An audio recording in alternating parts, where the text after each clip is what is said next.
وعلى آله وأصحابه وأهل بيته الطيبين والطاهرين أما بعد فأعوذ بالله من الشيطان الرجيم ببركة وعظمة بسم الله الرحمن الرحيم قل لا أسألكم عليه أجرا إلا المودة في القربى صدق الله مولانا العظيم وبلغنا رسوله الرؤوف الرحيم وقال الله تبارك وتعالى في شان حبيبه الكريم إن الله وملائكته يصلون على النبي يا أيها الذين آمنوا صلوا عليه وسلموا تسليما اللهم صل على سيدنا مولانا محمد وعلى آله مولانا محمد وعلى آله مولانا محمد সাল্লাল্লাহু আলাইহি ওয়াসাল্লাম। এই ফ্যানটা দূর থেকে দেওয়া যাবে? দূর থেকে। আলহামদুলিল্লাহ, আল্লাহ পাকের অশেষ কৃপা ও করুণা যে রব্বুল আলামিন আমাদেরকে গোলামে হুসাইনের অন্তর্ভুক্ত হবার তৌফিক দিয়েছেন। সকলে পড়ি আলহামদুলিল্লাহ। এতক্ষণ পর্যন্ত আপনার কোরআন ও হাদিস থেকে একাধিক ওলামায়ে কেরামের মুখ দ্বারা খুবই মূল্যবান আলোচনা শুনেছেন। কোরআন ও হাদিসের আলোকে আহলে বায়েত সাহাবায়ে কেরামের মর্যাদা মর্তাবা সম্পর্কে অবগত হয়েছেন। আজ আমরা সকলেই শহীদে আজম কনফারেন্স এই মাহফিলে বসে আছি। ব্যানারে লেখা আছে শহীদে আজম কনফারেন্স। শহীদে আজম এর অর্থ দিয়ে আমি আমার আলোচনা শুরু করব। শহীদে আজম মানে সব থেকে বড় শহীদ। শহীদে আজম কনফারেন্স মানে সব থেকে বড় শহীদ। মুহাদ্দিসিনে কেরামগণ বিবরণ প্রদান করেছেন শহীদে আজম সাইয়্যিদুশ শুহাদা হযরত সাইয়্যিদুনা আমির হামজা রাদিয়াল্লাহু তাআলা আনহু।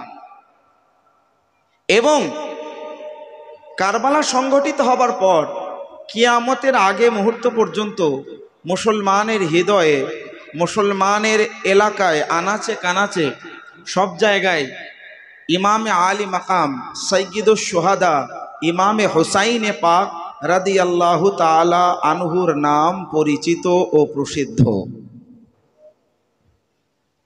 তার অনেকগুলো কারণ রয়েছে। প্রথম কারণ, বাকি শুহাদায়ে কেরামগণ যারা আল্লাহর রাস্তায় শহীদ হয়েছেন নিজ ব্যক্তিত্বটা আল্লাহর পথে বিসর্জন করেছেন। পূর্বের যত শুহাদায়ে কেরাম নিজের জান মাল সহ নিজের ব্যক্তিত্বকে আল্লাহর রাস্তায় সমর্পণ করেছেন। নওয়াসায়ে মুস্তাফা ইমামে আলী মাকাম ইমামে হুসাইনে পাক রাদিয়াল্লাহু তাআলা আনহু নিজের আত্মা, নিজের জীবন, নিজের ধনসম্পদ, নিজের মাল, নিজের সন্তান, নিজের সন্ততি, নিজের পরিবার, নিজের পরিজন, নিজের আল আওলাদ সহ বিসর্জন করেছেন। সেই জন্য কিয়ামত পর্যন্ত সাইয়্যিদুশ শুহাদা নামে বিবেচিত হয় বা হবে সাইয়্যিদুনা ইমামে আলী মাকাম ইমামে হুসাইনে পাক রাদিয়াল্লাহু আনহু। সেই জন্য আজ স্মরণ করছি শহীদে আজম কনফারেন্স। পবিত্র কোরআন শরীফে একটি আয়াত দিয়ে আমি আমার আলোচনার শুভ আরম্ভ করছি। পবিত্র কোরআন শরীফের একটি আয়াত যেটি ইতিপূর্বে আপনারা অনেকেই শ্রবণ করেছেন হয়তো। আল্লাহ রব্বুল আলামিন ইরশাদ করেন, কুল লা আসআলুকুম আলাইহি আজরান ইল্লাল মাওয়াদ্দাতা ফিল কুরবা। এর অর্থ হয়, আল্লাহ পাক বলেন, হে মাহবুব আপনি এলান করে দিন যে লা আসআলুকুম, আমি তোমাদের কাছে কিছু চাই না, আলাইহি তার উপরে, ইল্লাল মাওয়াদ্দাতা ফিল কুরবা, তবে আমার পরিবার পরিজন, আমার আহলে বায়াতের মুহাব্বত। মুফাসসিরিনে কেরামগণ এই যে আলাইহি মানে তার উপরে কিছু চাই না, এর ব্যাখ্যা করতে শুরু করলেন। নবম শতাব্দীর মুজাদ্দিদ ইমামে জালালউদ্দিন সিউতি রাহমাতুল্লাহি তাআলা আলাইহি নিজ প্রসিদ্ধ কিতাব আদ-দুররুল মানসুর এবং তাফসিরে জালালাইন এই গ্রন্থে উল্লেখ করেন, লা আসআলুকুম আলাইহি আই আলা তাবলীগির রিসালাহ। হে নবী, আপনি এলান করে দিন, আপনি যে রিসালতের, আপনি যে দ্বীন বা ধর্মের প্রচার প্রসার করেছেন, যার কারণে আল্লাহর বান্দা সকল ইসলামের মতো মনোনীত ধর্মের অবলম্বনকারী হতে পেরেছে, এর উপরে আপনি কিছু চান না, তবে আপনার আহলে বায়াতের মুহাব্বত। এখানে একটি প্রশ্ন আপনাদেরকে আমি করি, যারা দুশমনানে আহলে বায়াত তারা প্রশ্ন করতেই পারে, আল্লাহ পাক নবী পাককে পাঠিয়েছেন ইসলাম প্রচার প্রসারের লক্ষ্যে, বান্দাগণের সঠিক ও সরল পথ প্রদর্শনের জন্য। এটা তো নবীজির দায়িত্ব, এটা তো নবীজির কর্তব্য, এটা তো নবী মুস্তাফার ফি'লে নববী। এর উপরেই বা কেন কোনো উজরত চাইবেন?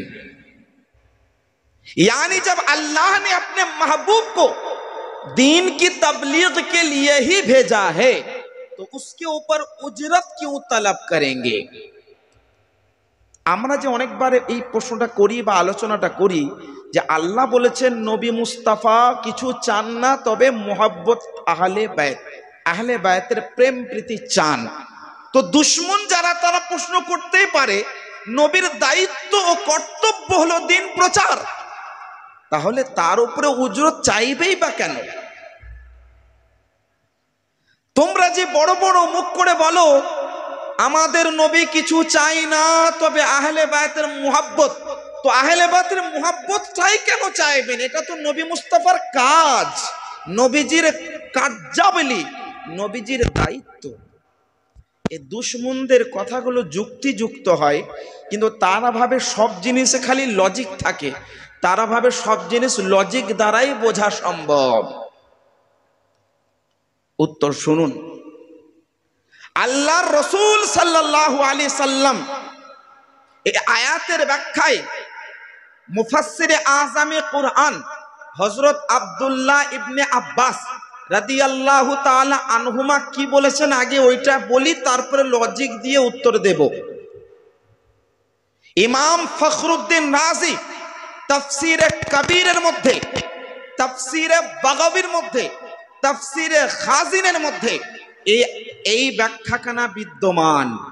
মুফাসসিরে আযমে কুরআন হযরত আব্দুল্লাহ ইবনে আব্বাস রাদিয়াল্লাহু তাআলা আনহুমা বয়ান করেন, লাম্মা নাযালাত হাযিহিল আয়াতু কুল লা আসআলুকুম আলাইহি আজরা ইল্লাল মাওয়াদ্দাতা ফিল কুরবা ফাকালু ইয়া রাসূলুল্লাহ।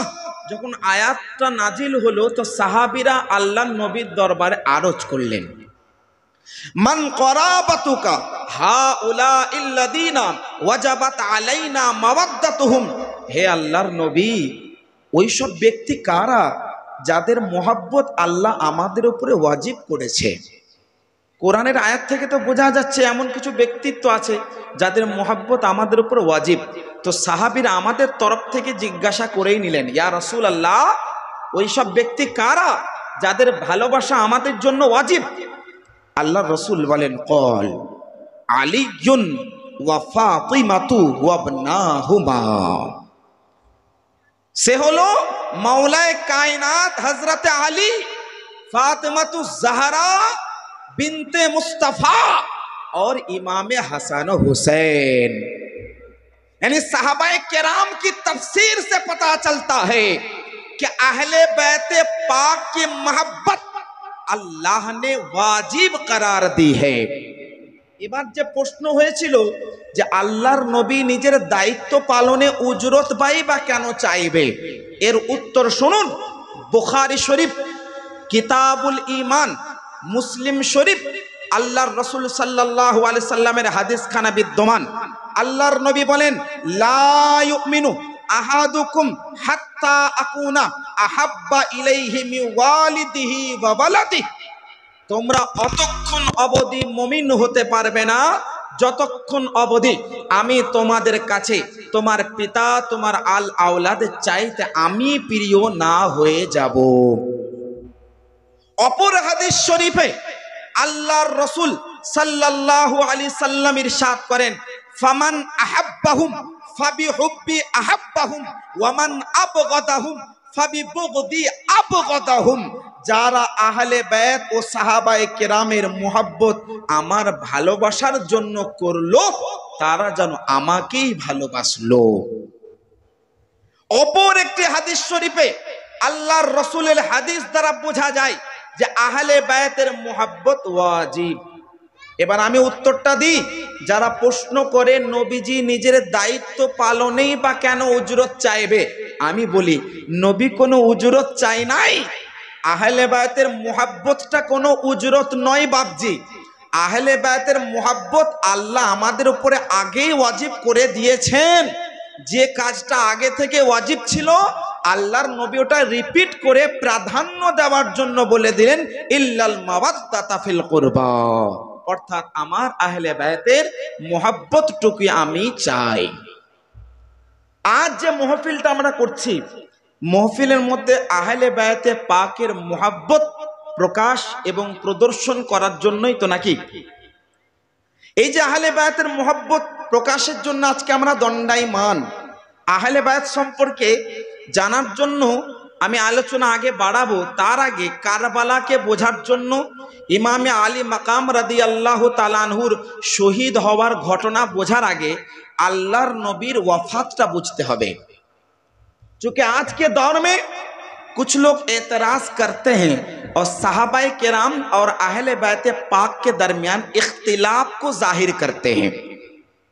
तो আসল আহলে বায়তের প্রেম কিভাবে রাখা দরকার, কিভাবে আহলে বায়তের মুহাব্বত হয়, এইগুলো বোঝার আগে আল্লাহর নবীর ওয়াফাতটা আগে বুঝতে হবে যে আল্লাহর নবীর ওয়াফাতের পরে কেমন ধরনের পরিস্থিতির সম্মুখীন সাহাবায়ে কেরামরা হয়েছে। তবেই কারবালা বোঝা সম্ভব, তবেই কারবালার ঘটনা বোঝা সম্ভব, তবেই বোঝা সম্ভব যে কারবালাই বা কেন হলো। আল্লাহ রসুল সাল্লাল্লাহু আলাইহি ওয়াসাল্লাম রোগগ্রস্ত হলেন। আল্লাহর নবী ওয়াফাতের আগে রোগগ্রস্ত ছিলেন। একাধিক মুহাদ্দিসিন কেরাম বয়ান করেন, সফর মাস শেষ হওয়ার 1-2 দিন বাকি ছিল, তখন আল্লাহর নবীর রোগ শুরু হয়েছে। আর এক বিখ্যাত মুহাদ্দিস, উনি সুলাইমান বিন তামিমি, উনি বয়ান করেন 22 সফর আল্লাহর রসুলের রোগ শুরু হয়, মাঝে মাঝে কমে মাঝে মাঝে বাড়ে। আল্লাহ রসুল সাল্লাল্লাহু আলাইহি সাল্লাম সর্বপ্রথমে আল্লাহর নবীর ইন্তেকালের মোটামুটি কিছুদিন আগে আল্লাহর নবী প্রথমে গেলেন কোথায়? উহুদের কবরস্থানে। কোথায়? উহুদ। উহুদের যুদ্ধে যারা শহীদ হয়েছিলেন সাহাবায়ে কেরাম, তাদের কবর জিয়ারত করলেন প্রায় 7 বছর পরে। মুহাদ্দিসিনে কেরাম বলেন নামাজে জানাজা পড়লেন, এটা নবীর বৈশিষ্ট্য। তারপরে আল্লাহর নবী ফিরে এলেন, ফিরে আসার পরে মেম্বারের উপরে দাঁড়ালেন, মেম্বারের উপরে দাঁড়ানোর পরে একটি লম্বা খুতবা দিলেন। লম্বা খুতবা দেওয়ার পরে শেষ অংশে যে কথাটুকু বললেন সেটা লক্ষণীয়। আল্লাহ রসুল সাল্লাল্লাহু তাআলা আলাইহি ওয়াসাল্লাম ইরশাদ করেন, শুনে রেখে দাও, মনে রেখে দাও, আল্লাহ পাক রব্বুল আলামিনের এক বান্দা দুনিয়া এবং আখিরাতের মধ্যে আখিরাতটাকে গ্রহণ করেছে। আর আল্লাহ রসুল সাল্লাল্লাহু আলাইহি সাল্লামের একটি হাদিস হযরত সাইয়্যিদুনা আবু বকর সিদ্দিক রাদিয়াল্লাহু তাআলা আনহুর সামনে পড়লেন, যেখানে সমস্ত সাহাবায়ে কেরাম ছিলেন। হযরত আবু বকর সিদ্দিক রাদিয়াল্লাহু তাআলা আনহু অঝোর নয়নে কাঁদতে লাগলেন। সাইয়্যিদুনা ওমর ফারুক রাদিয়াল্লাহু আনহু বড় বড় সাহাবীরা ছিলেন, সবাই ভাবছেন হযরত আবু বকর রাদিয়াল্লাহু আনহু কেন কাঁদছেন। তখন পক্ষান্তরে বোঝা যায় যে হযরতে আবু বকর সিদ্দিক রাদিয়াল্লাহু আনহু যে ব্যাখ্যাটা বুঝেছেন ওই ব্যাখ্যাটা অন্য কোন সাহাবীরা বোঝে নাই। কারণ আল্লাহ রাসূল সাল্লাল্লাহু আলাইহি সাল্লাম বলেছিলেন, আমি তোমাদের কাছ থেকে বিদায় নিতে চলেছি। আমি দ্রুত বেগে আপনাদের সামনে বলতে দিতে চাই, আল্লাহ রসুলের ইন্তেকালের 5 দিন আগে, আল্লাহ নবীর ইন্তেকালের 5 দিন আগে আল্লাহ রসুল সাল্লাল্লাহু তাআলা আলাইহি সাল্লাম উম্মাহাতুল মুমিনিনদের বাড়িতে যেতেন। কিন্তু ইন্তেকালের 5 দিন পূর্বে যখন ওনার ইন্তেকালের সময় এগিয়ে আসে, যখন রোগটা বাড়তে থাকে, আল্লাহ রসুল সাল্লাল্লাহু তাআলা আলাইহি ওয়া আলিহি সাল্লামা আর ইন্তেকালের মাত্র 4 দিন বাকি আছে। হযরত ওমর ফারুক, হযরত আবু বকর সিদ্দিক, হযরত ওসমান গনি, বড় বড় সাহাবায়ে কেরামরা বসে আছেন। আল্লাহ রাসূল সাল্লাল্লাহু আলাইহি সাল্লাম বলেন, ইতুনি লি কিতাবান আকতুবু কিতাবা, হে আমার সাহাবীরা, আমার কাছে কোন একটা জিনিস আনো যেটাতে আমি কিছু লিখে দিতে চাই, যাতে তোমাদের মাঝে কোনো মতভেদ না আসে।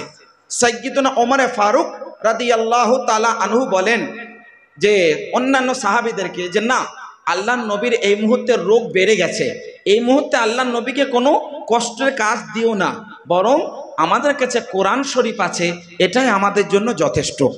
বাকি সাহাবায়ে কেরামরা বললেন যে না, আল্লাহর রসুলের কাছে কিছু দাও, আল্লাহর নবী লিখতে চাইছেন। পরোক্ষভাবে আল্লাহর নবী সাল্লাল্লাহু আলাইহি সাল্লাম বলেন, না, তোমাদেরকে কিছু আনতে হবে না। আল্লাহর নবী চুপ থেকে গেলেন। आज के दौर के कुछ शिया हैं, कुछ राफजी हैं, कुछ अपने आप को मोहब्बत अहले बैत अपने अंदर रखने का झूठा दावा करते हैं। वो लोग कहते हैं सैयदना उमर फारूक रदियल्लाहु ताला अनहु अल्लाहर नबी के खलीफार नाम लिखते बारण करे दिलेन। আল্লাহর নবী যে চাইলেন কোন একটা জিনিস লেখার জন্য, উমর ফারুক রাদিয়াল্লাহু আনহু লিখতে দিলেন না। আল্লাহর রাসূল মাওলায়ে কায়নাত শেরে খোদা হযরতে আলী রাদিয়াল্লাহু আনহুর নাম লিখতেন, ওমর ফারুক লিখতে দেয় নাই। আজকের যুগের শিয়ারা বলে যে আহলে বায়াতের মধ্যে মাওলায়ে কায়নাত প্রথম খলিফা, এটা আল্লাহর নবী লিখতে যাচ্ছিলেন আর ওমর ফারুক বারণ করে দিলেন। প্রশ্নটা আপনাদেরকে খুব নরম নরম, খুব সহজ সহজ, খুব হালকা হালকা মনে হচ্ছে, তাই না বাপ? আমি আপনাদেরকে বলাই, এই প্রশ্নের মধ্যে ঈমান হারা হয়ে যাবে। এই প্রশ্নটা করার মানে কি বলুন তো? এই প্রশ্নটা উদ্দেশ্য কি বলুন তো? প্রশ্নটা করলে পারে কি খারাপ নতিজা প্রকাশ হবে, বুঝতে পারছেন? তার মানে তারা বলতে চাইছে আল্লাহর নবী যে কাজটা করতে যাচ্ছিলেন ওমর ফারুকের জন্য করলেন না। মানে আল্লাহর নবী কোন একটা গুরুত্বপূর্ণ কাজ ওমর ফারুক রাদিয়াল্লাহু আনহুর বারণ করার জন্য আল্লাহর নবী লেখা ছেড়ে দিলেন। মানে আল্লাহর নবীর কাজের উপরে আঙুল তোলা হলো না গো? মানে আল্লাহর নবী তার মানে নবী হওয়া সত্ত্বেও একজন সাহাবীর কথা শুনে কোন একটি গুরুত্বপূর্ণ কথা লিখতে ভুলে গেলেন বা লিখলেন না বা ছেড়ে দিলেন। কত বড় মূর্খামি, বুঝতে পারছেন? কত বড় বোকামি, বুঝতে পারছেন? এখন আপনারা হয়তো বুঝতে পারেন না, ওই সমস্ত বোকা লোকদের বোকামিটা আপনাদেরকে প্রকাশ করি। এই হাদিসটা বুখারী শরীফের, হাদিসটার নামই হচ্ছে হাদিসে কিরতস। এই হাদিসটা নিয়ে তার আপত্তি করে যে মাওলায়ে কায়নাত হলেন প্রথম খলিফা, আর এইটা নবী লিখতেন, ওমর ফারুক লিখতে দিল না। তার মানে একটি গুরুত্বপূর্ণ কাজ আল্লাহর নবী লিখলেন না ওমর ফারুকের কথা শুনে। সবাই পড়ুন আস্তাগফিরুল্লাহ। আমি কেন পড়ালাম জানেন? আমি কয়েকটা জবাব দিই। এটা কোনোভাবেই হতে পারে না যে আল্লাহর নবী খলিফার নাম লিখতে যাচ্ছিলেন। কেন বলুন তো? তার কারণ খলিফা কে হবে তার ইঙ্গিত, তার ইশারা স্বয়ং আল্লাহর নবী দিয়ে দিয়েছেন। আমি হাদিস দিয়ে প্রমাণ করি। আল্লাহর রাসূল সাল্লাল্লাহু আলাইহি সাল্লামের ইন্তেকালের 5 দিন পূর্বে আল্লাহর রাসূল সাল্লাল্লাহু আলাইহি সাল্লাম বলেন, মুরু আবা বকরিন ফালইউসাল্লি বিন্নাস। এ আমার শরীকে হায়াত এ আয়েশা, আবু বকরকে নির্দেশ করো সে যেন নামাজ পড়ায়। মা আয়েশা রাদিয়াল্লাহু আনহা বলেন, ইয়া রাসূলুল্লাহ, ইয়া হাবিবাল্লাহ, আমার আব্বা জান হযরতে আবু বকর সিদ্দিক উদার মনের মানুষ, নরম দিলের মানুষ, তিনি হয়তো এত বড় দায়িত্ব পালন করতে পারবেন না। আল্লাহ নবী আবার বললেন, মুরু আবা বকরিন ফালিয়ুসাল্লি বিন নাস, আবু বকরকে নির্দেশ করো, তিনি নামাজ পড়াবেন। তিনবার আল্লাহর নবী বললেন। তারপরে হযরত আবু বকর সিদ্দিক রাদিয়াল্লাহু আনহু নামাজ পড়ালেন 17 বার। 17টি নামাজ নবীজির হায়াতে জাহিরিতে, আল্লাহর নবীর বাহ্যিক দৃষ্টিতে থাকাকালীন 17 বার হযরত আবু বকর সিদ্দিক রাদিয়াল্লাহু তাআলা আনহু নামাজ পড়িয়েছেন। বলুন সুবহানাল্লাহ। এই হাদিস থেকে কি বোঝা গেলেন? তাহলে অন্যান্য সমস্ত সাহাবীদের আগে কাকে নির্দেশ দিলেন নামাজ পড়া? হযরতে আবু বকর সিদ্দিক রাদিয়াল্লাহু তাআলা আনহুকে। এবার আমি উত্তর দিই আপনাদেরকে, শুনুন। নামাজ পড়ার অধিকার কে রাখে? যে ফারায়েজ ওয়াজিবাত সুন্নত জানে, যে সব থেকে বড় জ্ঞানী, সব থেকে বড় ফজিলতপূর্ণ, ওই ব্যক্তির নামাজ পড়া আফজাল, ওই ব্যক্তির ইমাম হওয়া আফজাল, ওই ব্যক্তিকে ইমাম বানানো উত্তম, ওই ব্যক্তির দ্বারা নামাজ আদায় করা উত্তম। আল্লাহর রসুল এই হাদিসের উপরে, যে হাদিসটা আল্লাহ নবী আগে বলেছেন, আমাদের আমল করার জন্য ইঙ্গিতের মাধ্যমে বলে দিলেন যে আবু বকরকে নির্দেশ দাও, তিনি নামাজ পড়াবেন। इसका मतलब ये होता है तमाम साहबाए किराम में सैयदुना अबू बकर सिद्दीक अफजल हैं। ये नबी मुस्तफा की जुबानी साबित होता है।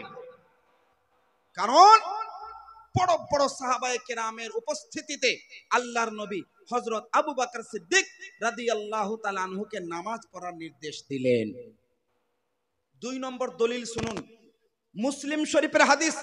আল্লাহর রাসূল সাল্লাল্লাহু আলাইহি সাল্লাম মা আয়েশা রাদিয়াল্লাহু তাআলা আনহাকে বলেন, এ আয়েশা, যাও আবু বকরকে ডাকো, তোমার পিতাকে, তোমার ভাই ওনাকে ডাকো, আমি একটা নসিহত লিখে দিতে যাই, যে নসিহতটা নেওয়ার পরে কোনোভাবে কোনো মতভেদ না থাকে। আর আল্লাহর নবী ইরশাদ করেন, আল্লাহ এবং রসুল এবং মুমিনগণ কোনো কাউকে খলিফা হিসেবে মানবে না, ইল্লা আবা বকরিন, আবু বকর ছাড়া কাউকে খলিফা হিসেবে মেনে নেবে না। এর মানে হলো আল্লাহর নবী ওহির মাধ্যমে জানতেন নিশ্চিতভাবে যে আমার পরে খলিফা হযরত আবু বকর সিদ্দিক হবে, এতে কোনো অসুবিধা নেই, সবাই মেনে নেবে। তার জন্য আল্লাহ নবী লিখিত আকারে বলাটা, লিখিত আকারে দেওয়াটা কোনো প্রয়োজন বোধ করেন নাই। আচ্ছা, এবার যারা বলছিল যে এই যে কাজটা লিখতে যাচ্ছিলেন আল্লাহ নবী, ওমরে ফারুক বারণ করে দিলেন, আল্লাহ নবীর জন্য যদি ওই কাজটা লেখা ওয়াজিব হতো, জরুরি হতো, আল্লাহ নবী কোনো বান্দার কথা শুনে বিরত থাকতেন? কি গো, বিরত থাকতেন? আল্লাহর তরফে আল্লাহ পাক বলেন সূরা নাজম আয়াত নম্বর 3, আল্লাহ পাক বলেন, ওয়ামা ইয়ানতিকু আনিল হাওয়া ইন হুয়া ইল্লা ওয়াহয়ু ইউহা। নবী ওটাই বলে যেটা আল্লাহ ওহী করে। এর ব্যাখ্যা, নবী ওটা করেন যেটা আল্লাহ করার হুকুম দেন। নবী ওটাই বলেন যেটা বলার আল্লাহ নির্দেশ প্রদান করেন। তাহলে যদি আল্লাহর তরফে খলিফার নামকে লেখার নির্দেশ হতো, কোন বান্দা, তাও আবার উম্মতির কথা শুনে নবী বিরত থাকতেন? এই মন্তব্য করা, এই ধারণাটা করাই তো হারাম।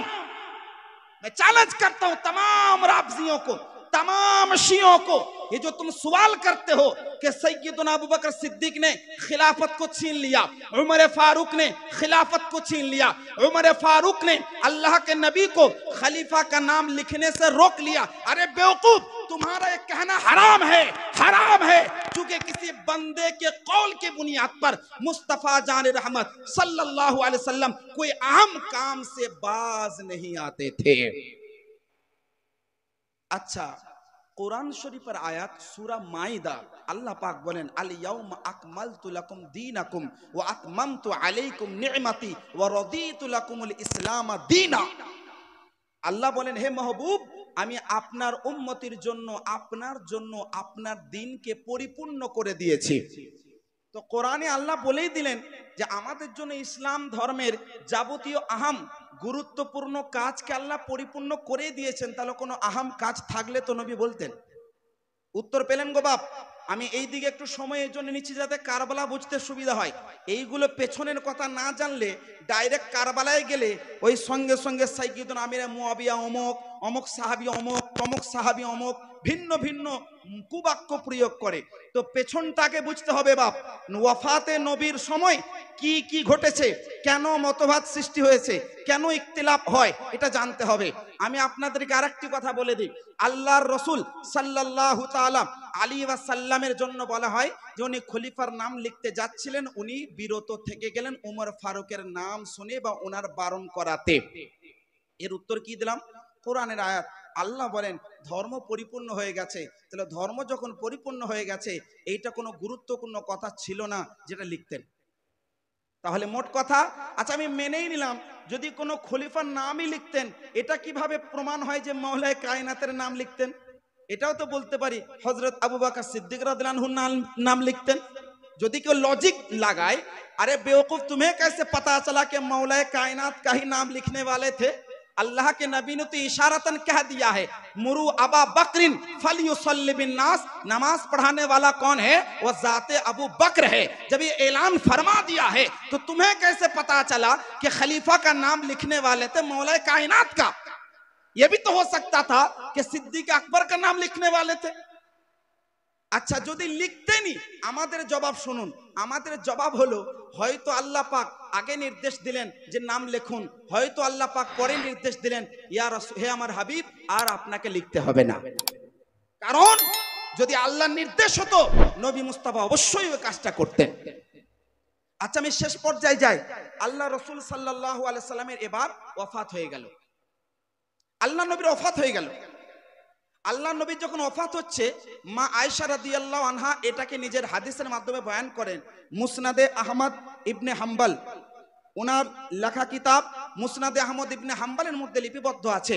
একজন সাহাবী উনি বয়ান করেন, সামিআতু আয়েশাতা রাদিয়াল্লাহু তাআলা আনহা ক্বালাত মাতা রাসূলুল্লাহ সাল্লাল্লাহু আলাইহি সাল্লামা বাইনা নাহরি ওয়া সাহরি ওয়া ফি দাওলাতি ফালাম আজলিম ফিহি আহাদা ফামিন সাফিহা ফামিন সাফিহি ওয়া হাদাসাতি সিন্নি ফামিন সাফাহি ওয়া হাদাসাতি সিন্নি ওয়া আন্না রাসূলুল্লাহ সাল্লাল্লাহু আলাইহি সাল্লামা তুওয়াফিয়া ইলা আখিরিল হাদিস। আল্লাহর নবী যখন ওয়াফাত করলেন, মা আয়েশা রাদিয়াল্লাহু আনহা বলেন আমাদের নবী মুহাম্মদ আরবি সাল্লাল্লাহু আলাইহি সাল্লামের মুবারক মাথাখানা আমার সিনার বরাবর আল্লাহর নবীর মুবারক মাথাটা ছিল। কুমতু, প্রথমে উনি বললেন সুম্মা ওয়াদাআতু রাসাহু আলা বিসাদা, আমি আল্লাহর নবীর মুবারক মাথাটা কোথায় রেখে দিলাম? বালিশের উপরে রেখে দিলাম। কুমতু, তারপরে আমি দাঁড়িয়ে গেলাম। সুম্মা আলতাদিমু মা'আন নিসাই, এবং তারপর আমি কি করলাম? মাতম করতে লাগলাম। ওয়া দারাবতু ওয়াজহি, আমি আমার মুখটাকে মারতে লাগলাম। আপনারা অবাক হয়ে গেলেন যে হাদিস শরীফের মধ্যে মাতম প্রমাণ হয়ে গেল। আল্লাহর নবীর স্ত্রী উম্মুল মুমিনিন বলছেন আল্লাহর রাসূল যখন ওয়াফাত করলেন, আমি আল্লাহর নবীর মুবারক মাথাটা রেখে দিলাম বালিশের উপরে, রাখার পর আমি দাঁড়িয়ে গেলাম, মহিলাদের সঙ্গে আমি মাতম করতে লাগলাম, আমি আমার মুখের মধ্যে মারতে লাগলাম। এখান থেকে এক বিখ্যাত বক্তা, যে বক্তার নাম সকলে হয়তো জানেন, এই হাদিস থেকে প্রমাণ করছে যে সাহাবিয়ারা মাতম করেছেন তাই মাতম করা জায়েজ, সাহাবিয়ারা বুক চাপড়েছেন তাই বুক চাপড়ানো জায়েজ। আমি বলি শোনেন, ওরা এত বড় চোর, হাদিস চোর। দেখুন হাদিসের একটা অংশকে পড়ে আর একটা অংশকে ছেড়ে দেয়। মা আয়েশা রাদিয়াল্লাহু আনহার হাদিসের একটা অংশ হলো যে উনি দাঁড়িয়ে গেলেন, কিন্তু আর একটা অংশ হলো আল্লাহর রাসূলের স্ত্রী বলেন এই কাজটা আমার অবুঝের কারণে অল্প বয়সের কারণে হয়েছে। আল্লাহর নবীর মতো স্বামী যখন ইন্তেকাল করবেন, তিনার স্ত্রী আমাদের সকলের মা ওনার ওপরে কত বড় দুঃখের পাহাড় পড়েছে বুঝতে পারছেন। উনি বলেন আমি অবুঝের কারণে, অল্প বয়সের কারণে দাঁড়িয়ে মাতম করতে লাগলাম, মুখের মধ্যে মারলাম। এই হাদিসটা যদি জায়েজ হতো, এই কাজটা যদি জায়েজ হতো, মা আয়েশা কি আফসোস প্রকাশ করতেন যেটা আমার অবুঝের কারণে হয়েছে, এটা আমার অল্প বয়সের কারণ হয়েছে? মা আয়েশা রাদিয়াল্লাহু আনহা প্রমাণ করে দিলেন যে কাজটা আমি করেছি, এই কাজটা জায়েজ নয়, এই কাজটা বৈধ নয়, এই কাজটা ওয়াজিব নয়, এই কাজটা ফরজ নয়, এই কাজটা মুহাব্বত প্রকাশ করে না। কারণ যদি বৈধ হতো, জায়েজ হতো, ওয়াজিব হতো, মা আয়েশা রাদিয়াল্লাহু তাআলা আনহা এই কথা বলতেন না এটা আমার অবুঝের কারণে বা অল্প বয়সের কারণে হয়েছে। আর দ্বিতীয় জবাব শুনুন, মা আয়েশা রাদিয়াল্লাহু তাআলা আনহা এই কাজটা একবার করেছেন, জীবনে কি আর কখনো করেছেন?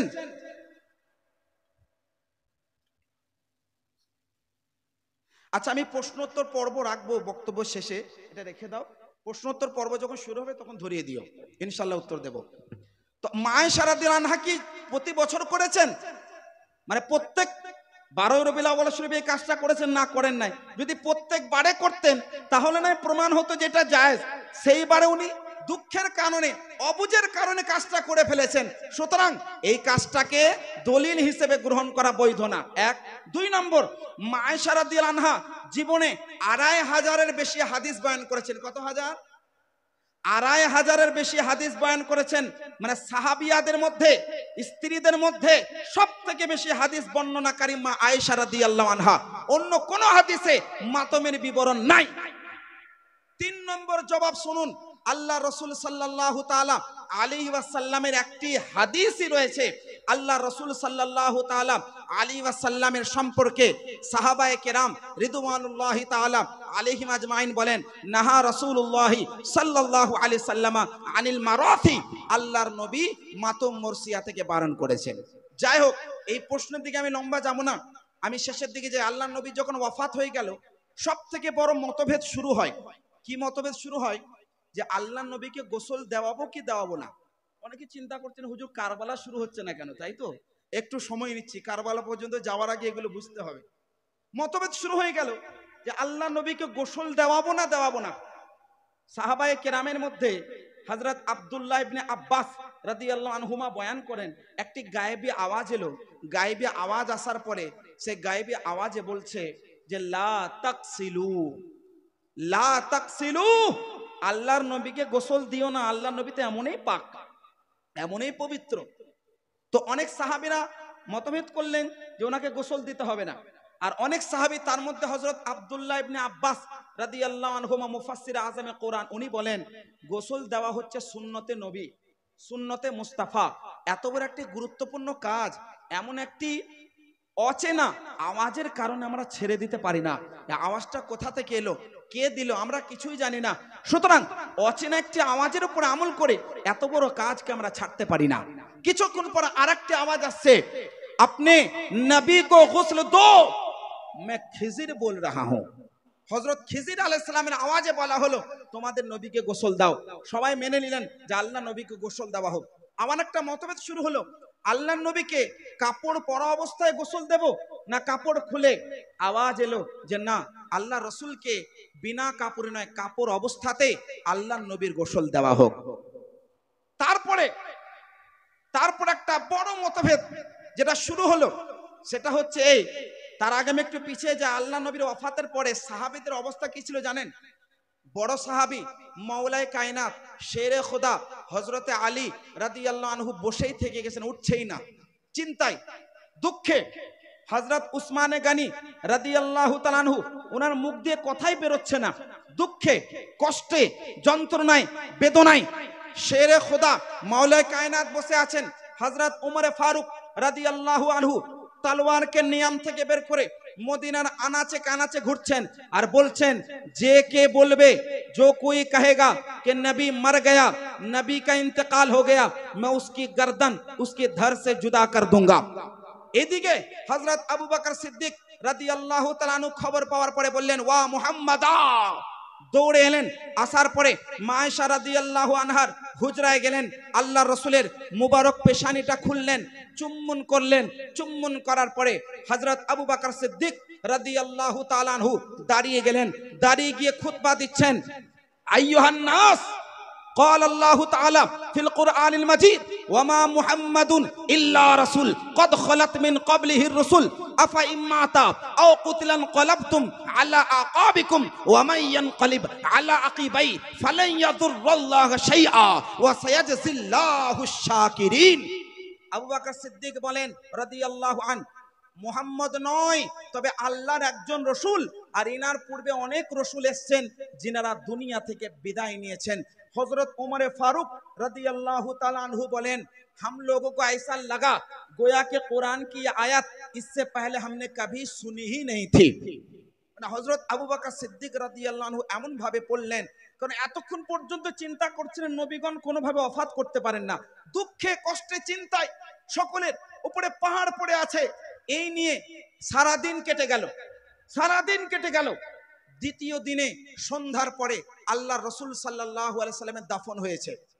এবার প্রশ্নগুলো শুনুন, ঘটনা খালি শুনলে হবে না, এর উপরে যারা আপত্তি করে সেটা বুঝতে হবে। আজকের যুগে কিছু মানুষ এই হাদিসের উপর আমল করে। দেখো, আল্লাহর নবীর একদিকে মুবারক লাশ পড়ে আছে, আর একদিকে সবাই খিলাফত নিয়ে মারামারি করছে। এটা শুনেছেন না শোনেন নাই গো? একদিকে আল্লাহর নবী ওফাত গ্রহণ করেছে, আর সবাই এদিকে খিলাফত নিয়ে মারামারি করছে। এই হচ্ছে সাহাবীদের কাজ, নাউজুবিল্লাহ। এটা সাহাবীদেরকে ছোট করার জন্য বলে। আমি আপনাদেরকে বলি, খিলাফত নিয়ে কোনো মারামারি হয়নি। খিলাফত নিয়ে কতটা কি হয়েছে আমি বলি। সাহাবায়ে কেরামরা প্রথমে বিশ্বাসই করতে পারছিলেন না যে আল্লাহর নবী আমাদের বাহ্যিক দৃষ্টি থেকে পর্দা নিয়েছেন। চিন্তায়, দুঃখে, কষ্টে, গামে, বেদনায়, যন্ত্রণায় এইভাবে দিন কেটে গেল। মতভেদের জন্য না, কিছুক্ষণ পরে সমস্ত বড় বড় সাহাবায়ে কেরামরা, একজন বিখ্যাত সাহাবী হযরত সাদ বিন উবাদাহ রাদিয়াল্লাহু আন ইনার বাড়িতে উপস্থিত হলেন। উপস্থিত হওয়ার পরে একজন আনসারী সাহাবী দাঁড়িয়ে গেলেন। আর সর্বপ্রথমে যে ম্যাটার ছিল সেটা হলো আল্লাহর নবীর পরে কে খলিফা হবে। তো একজন আনসারী সাহাবী দাঁড়ালেন, দাঁড়িয়ে বললেন, আল্লাহর নবী যখন কাউকে কোনো জায়গার আমিল হিসেবে নিয়োগ করতেন, ওর সঙ্গে একজন আনসারী সাহাবীকে রাখতেন। সুতরাং কে খলিফা হবে এটা আমরা নিয়োগ করব। আরেকজন আনসারী এ কথাই বললেন। একজন বিখ্যাত সাহাবী, মুহাজির সাহাবী দাঁড়িয়ে গেলেন, যিনার নাম হযরত যায়েদ বিন সাবিত আনসারী রাদিয়াল্লাহু আন। উনি বলেন, আমরা হলাম মুহাজির সাহাবী, আমরা হিজরত করেছি আল্লাহর নবীর সঙ্গে। আল্লাহর নবী সাল্লাল্লাহু তাআলা আলাইহি সাল্লামের পরে কে খলিফা হবে এটা আমরা নিয়োগ করব। হযরত যায়েদ বিন সাবিত রাদিয়াল্লাহু তাআলা আনহু দাঁড়িয়ে গেলেন। দাঁড়িয়ে যাওয়ার পরে হযরতে আবু বকর সিদ্দিক রাদিয়াল্লাহু তাআলা আনহুর নামকে প্রস্তাব দিলেন, বললেন, আজকে থেকে নবী মুস্তাফার পরে আমাদের প্রথম খলিফা হিসেবে হযরতে আবু বকর সিদ্দিক রাদিয়াল্লাহু তাআলা আনহু নিয়োজিত হলেন। সবাই মেনে নিলেন। হযরত আবু বকর সিদ্দিক রাদিয়াল্লাহু তাআলা আনহু দাঁড়ালেন। দাঁড়িয়ে দেখছেন হযরতে জুবায়ের, নবীজির ফুফাতো ভাই, উনি নেই। আবু বকর সিদ্দিক রাদিয়াল্লাহু আনহু বলেন, জুবায়ের কোথায়? ওনাকে ডেকে আনো।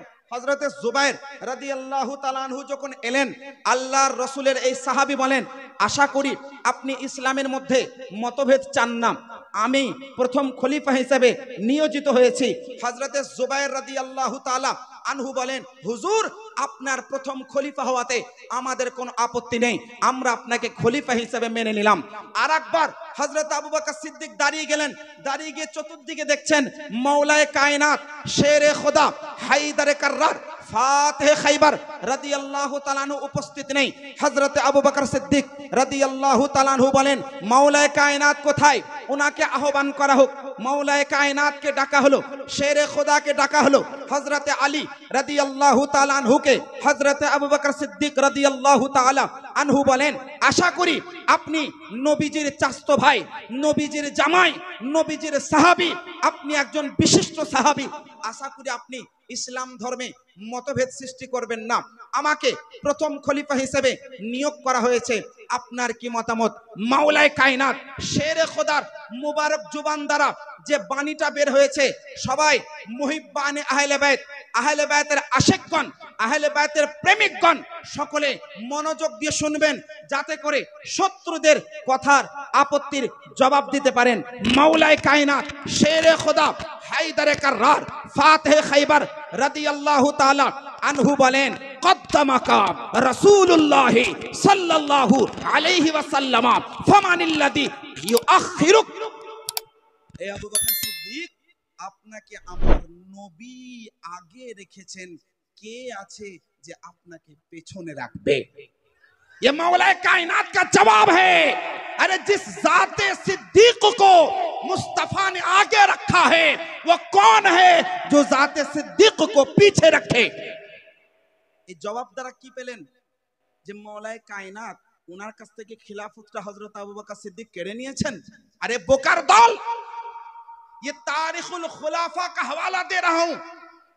इब्ने हजर अस्कलानी रहमतुल्लाहि ताला अलैहि लिखा किताब अब सवाइकुल मुहर्रका এর মধ্যে লিপিবদ্ধ আছে মাওলায়ে কায়নাতের জবাবখানা। আরে পড়ো, শুনে শুনে লোককে ভুল রাস্তা দেখাবে না। মাওলায়ে কায়নাতের জবান দ্বারা আমরা উত্তর পেয়ে গেলাম যে খিলাফত কেউ কারোর কাছে কেড়ে নাই। খিলাফত আল্লাহর নবী যেটা চাইতেন ওনার পরে কে হবে? স্বয়ং ওই জাতে মুস্তাফার ইচ্ছা অনুযায়ী হযরতে আবু বকর সিদ্দিক প্রথম খলিফা নিয়োজিত হলেন। হযরত আবু বকর সিদ্দিক রাদিয়াল্লাহু আনহু 2 বছর 2 মাস কিছুদিন খলিফা থাকলেন। দ্বিতীয় খলিফা হিসেবে হযরত আবু বকর সিদ্দিক রাদিয়াল্লাহু আনহু ওমর ফারুক রাদিয়াল্লাহু আনহুর নামটা খলিফা হিসাবে লিখে দিলেন। এখানেও প্রশ্ন,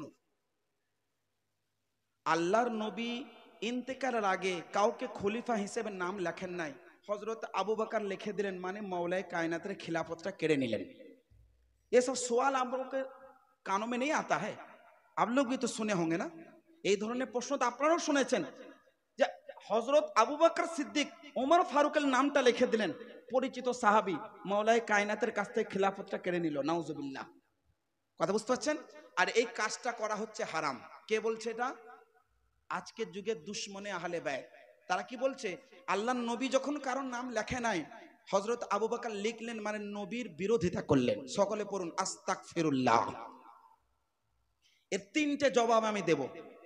প্রথম জবাব শুনুন, किसी को खलीफा ना बनाना और खलीफा का नाम लिखने ना देना, ये 2 अलग बात है कि नहीं? কাউকে খলিফা না করা আর খলিফা করতে না দেওয়া, দুটোর মধ্যে পার্থক্য আছে না গো বাপ?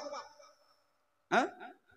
আরে আল্লাহর নবী কোন খলিফার নাম লেখেন নাই, এটা থেকে কিভাবে প্রমাণ হয় যে আল্লাহর নবী তারপরে পরবর্তীকালে কেউ কোন খলিফার নাম লিখতে পারবে না? এটা প্রমাণ হয়।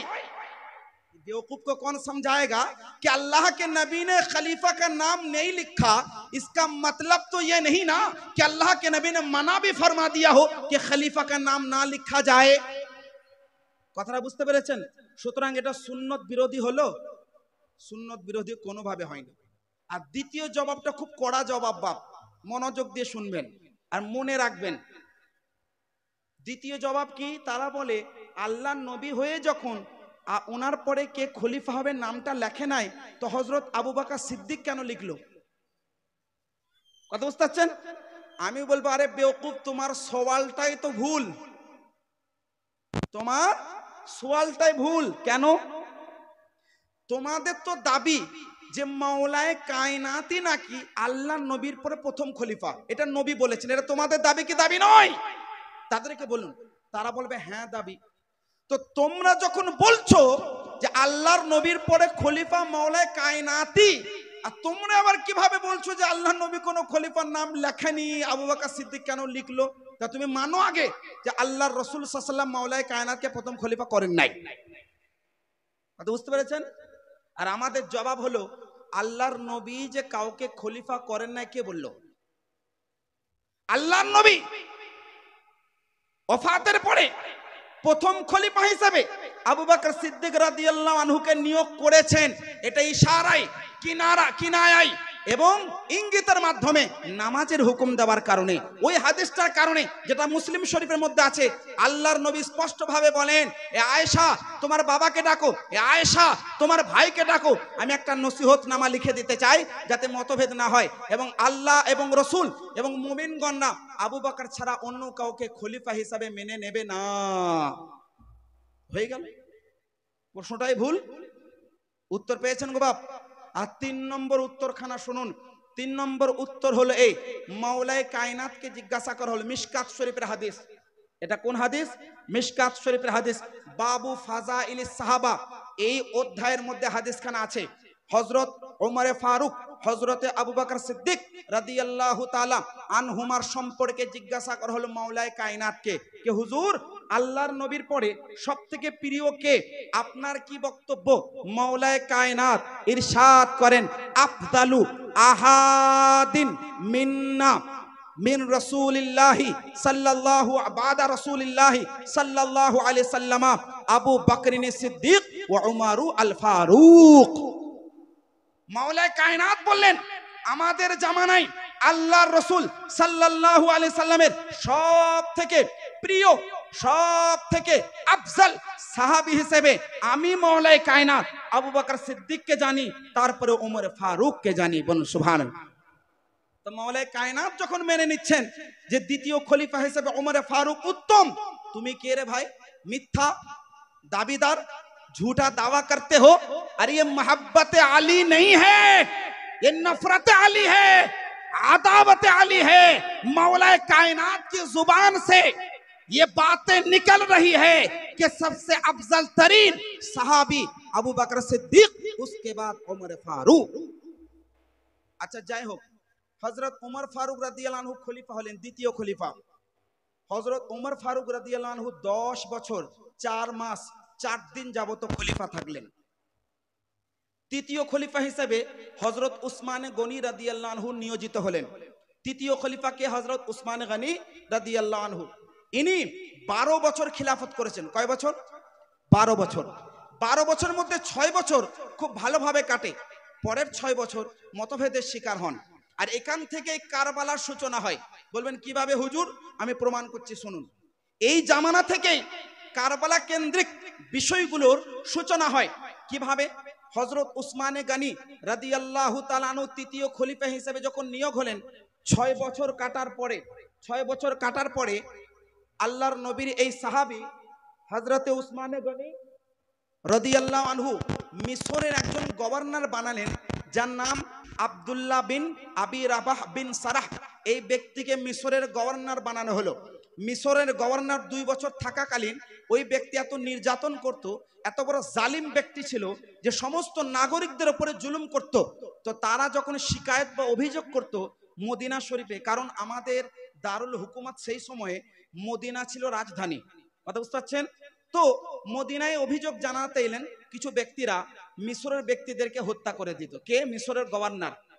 পরবর্তীকালে 700 জন ব্যক্তি মিশর থেকে হযরত উসমান গনি রাদিয়াল্লাহু আনহুর দরবারে আসে। 700 জন ব্যক্তি আর এসে বলেন, হুজুর আপনার তরফে যিনি গভর্নর মিশরের, ওই ব্যক্তি আমাদের উপর জুলুম করছে, আপনি শীঘ্রই ওই ব্যক্তিকে সরিয়ে নতুন ভাবে অন্য কাউকে নিয়োগ করুন। হযরত উসমান গনি রাদিয়াল্লাহু আনহু বললেন, ঠিক আছে আপনারা চলে যান, আমি পরবর্তী সময়ে দ্রুত একজন নতুন গভর্নর বানিয়ে দিচ্ছি। খুব মনোযোগ দিয়ে শুনবেন।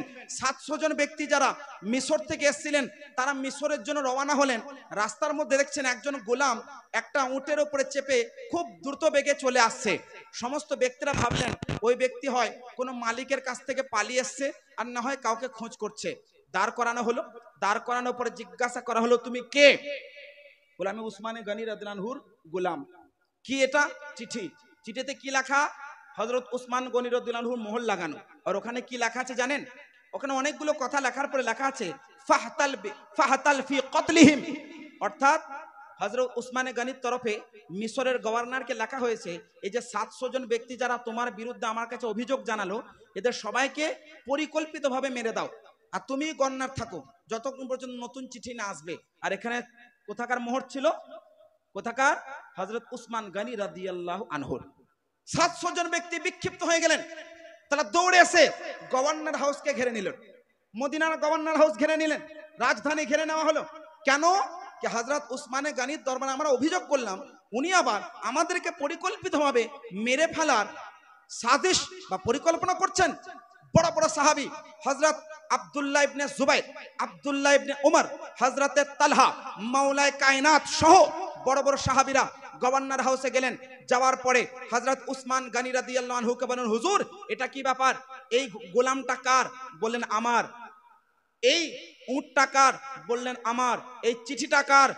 হুজুর উসমান গনি রাদিয়াল্লাহু আনহু বললেন, চিঠিটা আমার নয়, কিন্তু ওখানে নিচে মোহর লাগানো ছিল হযরতে উসমান গনি রাদিয়াল্লাহু তাআলা আনহু। সবাই বলছেন, হুজুর এখানে আপনার মোহর লাগানো। হযরতে উসমান গনি রাদিয়াল্লাহু আনহু বলেন, এটা আমার নয়, আল্লাহর কসম করে বলছি এই চিঠি আমি পাঠাই নাই। সাহাবায়ে কেরাম বলেন, হযরত উসমান গনি রাদিয়াল্লাহু আনহুর মতো বড় সাহাবী আল্লাহর কসম খেয়ে কোনোদিন মিথ্যা বলতে পারে না। আর ওই পাশে একজন ব্যক্তি ছিল যার নাম হলো মারওয়ান বিন হাকাম। কে? মারওয়ান বিন হাকাম, সব থেকে বড় শয়তান। কারবালার ঘটনা, কারবালার কেন্দ্রিক বিষয়াদি, কারবালার মতো বড় যুদ্ধ সংগঠিত হওয়ার পেছনে এই শয়তানের অনেক বড় ভূমিকা আছে। মারওয়ান বিন হাকাম, সবাই বুঝতে পারলেন এই চিঠিটা মারওয়ান বিন হাকামের লেখা, তার হাতের লেখা। তারা চুরি করে মোহরটা হযরত উসমান গনি রাদিয়াল্লাহু আনহুর মেরে দিয়েছে। বড় বড় সাহাবীরা চলে এলেন, আসার সময় বললেন, আমাদের হাতে আপনি ওই মারওয়ানকে তুলে দেন। হযরত উসমান গনি রাদিয়াল্লাহু আনহু শুধু খলিফা ছিলেন না, নবীজির সাহাবীও ছিলেন, নবীর হাদিসের উপর আমলকারী ছিলেন। উনি চিন্তা করে দেখলেন এই চিঠিটা যে মারওয়ানের, এটা তো নিশ্চিত নয়, অন্য কারোর হতে পারে। সন্দেহের বেসিসে যদি আমি এদের হাতে তুলে দিই এখনই মেরে ফেলবে, আর সন্দেহের ভিত্তিতে মেরে ফেলার জন্য কাউকে দিয়ে দেওয়া এটা জায়েজ হবে না। উনি তুলে দিলেন না। বাইরে সবাই বিক্ষিপ্ত হয়ে গেলেন, সবাই হামলা করার জন্য আটকে আছে। অনেক দিন ওনার পানি বন্ধ করে দেওয়া হলো। শেষ পর্যন্ত একদিন হযরত উসমান গনি রাদিয়াল্লাহু আনহু রাজধানীর উপরে দাঁড়িয়ে, গভর্নর হাউসের উপরে দাঁড়িয়ে বললেন, এখানে শেরে খোদা মাওলায়ে কায়নাত আছে, ওনাকে বলো হযরত উসমান গনি পানির প্রয়োজন, হযরত উসমান গনি পানির দরকার। মাওলায়ে কায়নাত একটি গোলামকে দিয়ে পানি পাঠালেন, গোলামটা অনেক জখমি হয়ে গেল। শেষ পর্যন্ত পানি আনা হয়, হযরত উসমান গনি রাদিয়াল্লাহু তাআলা আনহু পান করেন। এখানে একটি বিষয় জানতে হবে, এই যে ঘেরাও করলো, ঘেরাও করার সময় ওনার জানের আশঙ্কা ছিল। হযরত মাওলায়ে কায়নাত দুই পুত্র ইমামে হাসান, ইমামে হুসাইন যুবক অবস্থায় ছিলেন, উভয়কে ওই গভর্নর হাউসের দরওয়াজায় পাহারা দেওয়ার জন্য নিয়োগ করে দিলেন। হযরতে তালহা রাদিয়াল্লাহু আনহু উনি নিজের ছেলেকে দাঁড় করিয়ে দিলেন পাহারা দেওয়ার জন্য, যে হযরত উসমান গনিকে যাতে কেউ হত্যা না করে। আমি খুব দ্রুত বেগে আপনাদেরকে বলি, শেষ পর্যন্ত হযরতে উসমান গনি রাদিয়াল্লাহু আনহুর বাড়ির পেছন দিক থেকে 3 জন ব্যক্তি ঢুকে 2 জন ব্যক্তি ওনাকে শহীদ করে দেয়। পড়ুন ইন্না লিল্লাহি ওয়া ইন্না ইলাইহি রাজিউন। এখানে সবথেকে বড় মতভেদ, হযরত উসমান গনি রাদিয়াল্লাহু আনহু 12 বছর খিলাফতের পদে ছিলেন। এরপরে চতুর্থ খলিফা হিসেবে আমিরুল মুমিনিন সাইয়্যিদুনা মাওলায়ে কায়নাত হযরত আলী কাররামুল্লাহু ওয়াজহাহুল কারীম খলিফা হয়ে গেলেন। এবার খলিফা হওয়ার সঙ্গে সঙ্গেই মতভেদ শুরু হয়ে গেল। একদল বলে, হুজুর যারা উসমান গনি তৃতীয় খলিফা রাদিয়াল্লাহু আনহুকে হত্যা করেছে আপনি তাদেরকে হত্যা করুন। আর এক দলের দাবি, না হুজুর আগে হত্যা নয়, আগে পরিস্থিতিকে নিয়ন্ত্রণে আনুন। আমি আপনাদেরকে বলি, আমি একটা উদাহরণ দিই, উদাহরণটা অনেক ছোট, খলিফার সঙ্গে কোনো তুলনা নাই, আপনাদেরকে বোঝার জন্য একটা উদাহরণ দিচ্ছি। আজকের যুগে যদি মোদি মারা যায়, আমি দোয়া করছি না, কথার জন্য বলছি, এখন যদি মোদি মরে যায়, প্রধানমন্ত্রী যদি মরে যায়, সবাইকে তো মরতে হবে না, যদি বাই চান্স মরে যায়, দ্বিতীয় যখন প্রধানমন্ত্রী কেউ হবে, তার কাছে সব থেকে গুরুত্বপূর্ণ কাজ কি হবে? আগে ওই প্রধানমন্ত্রীর হত্যাকারীকে ধরে হত্যা করা, না পরিস্থিতিকে নিয়ন্ত্রণে আনা?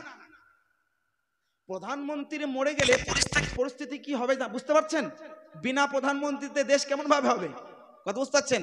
তো দুটোই গুরুত্বপূর্ণ কাজ, পরিস্থিতিকে নিয়ন্ত্রণে আনাও বটে এবং হত্যাকারীদেরকে ধরে হত্যা করো। কারণ হত্যাকারীদেরকে ধরে হত্যা না করলে কি বিশ্বাস আছে যে এই প্রধানমন্ত্রীকেও মারবে না?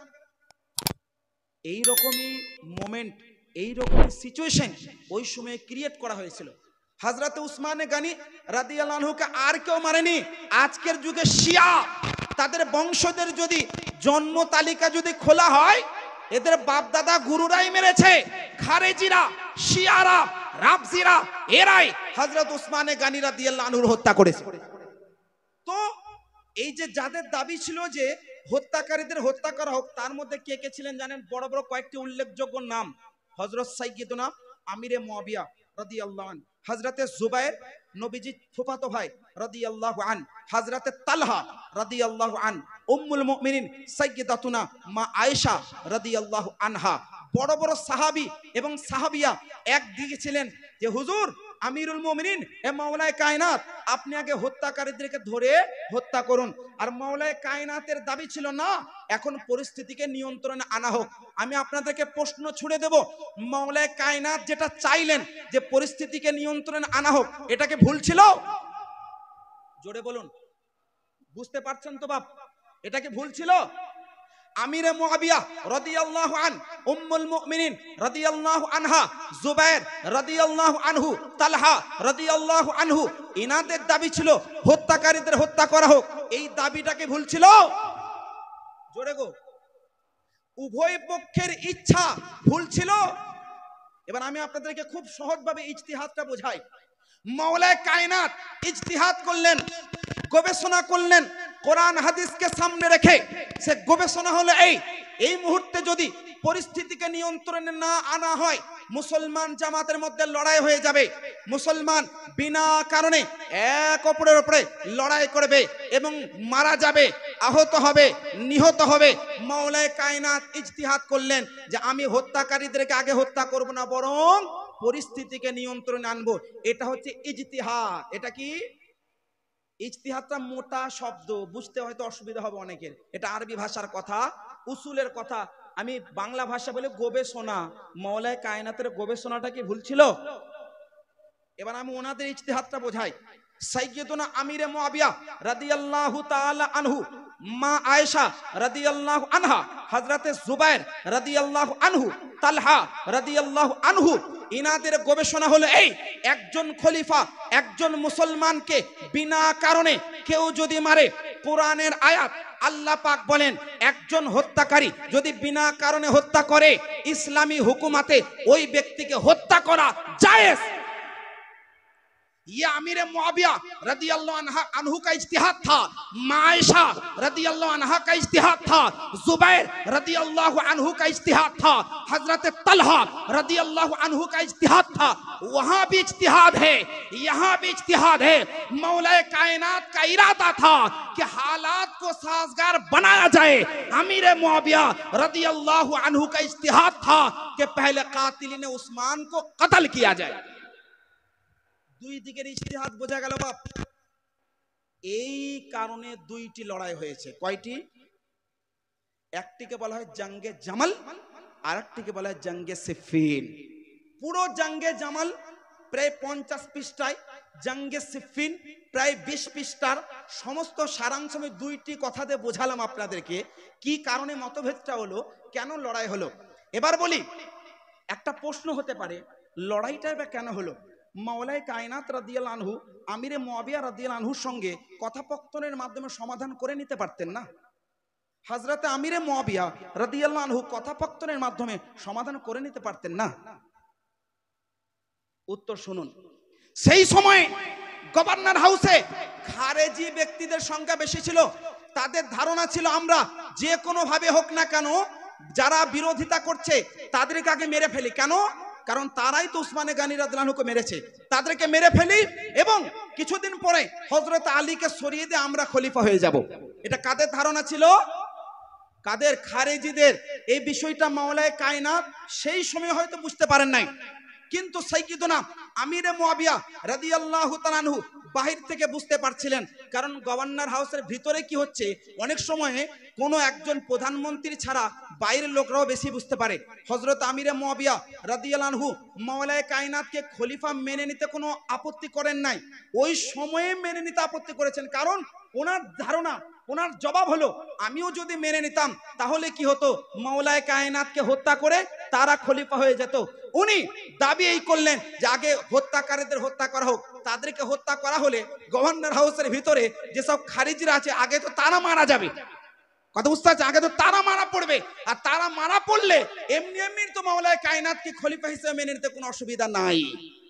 এমন হয়েছে রিওয়ায়াতের মধ্যে, আমি বলি আস-সাওয়াইকুল মুহাররাকা ইবনে হাজার আসকালানি রাহমাতুল্লাহ আলাইহির লেখা কিতাব, যেখান থেকে ইঙ্গিত পাওয়া যায় এমনও হতো মাওলায়ে কায়নাত কোনো কথা লিখে পাঠাতেন আমিরে মুয়াবিয়া রাদিয়াল্লাহু আনহুর কাছে, এই শয়তান দুশমনে আহলে বাইত খারেজিরা মাঝ রাস্তাতে চিঠিটা পৌঁছাতে আর দিত না। হযরত আমিরে মুয়াবিয়া রাদিয়াল্লাহু আনহুর কথা গভর্নর হাউস পর্যন্ত পৌঁছাতে দিত না।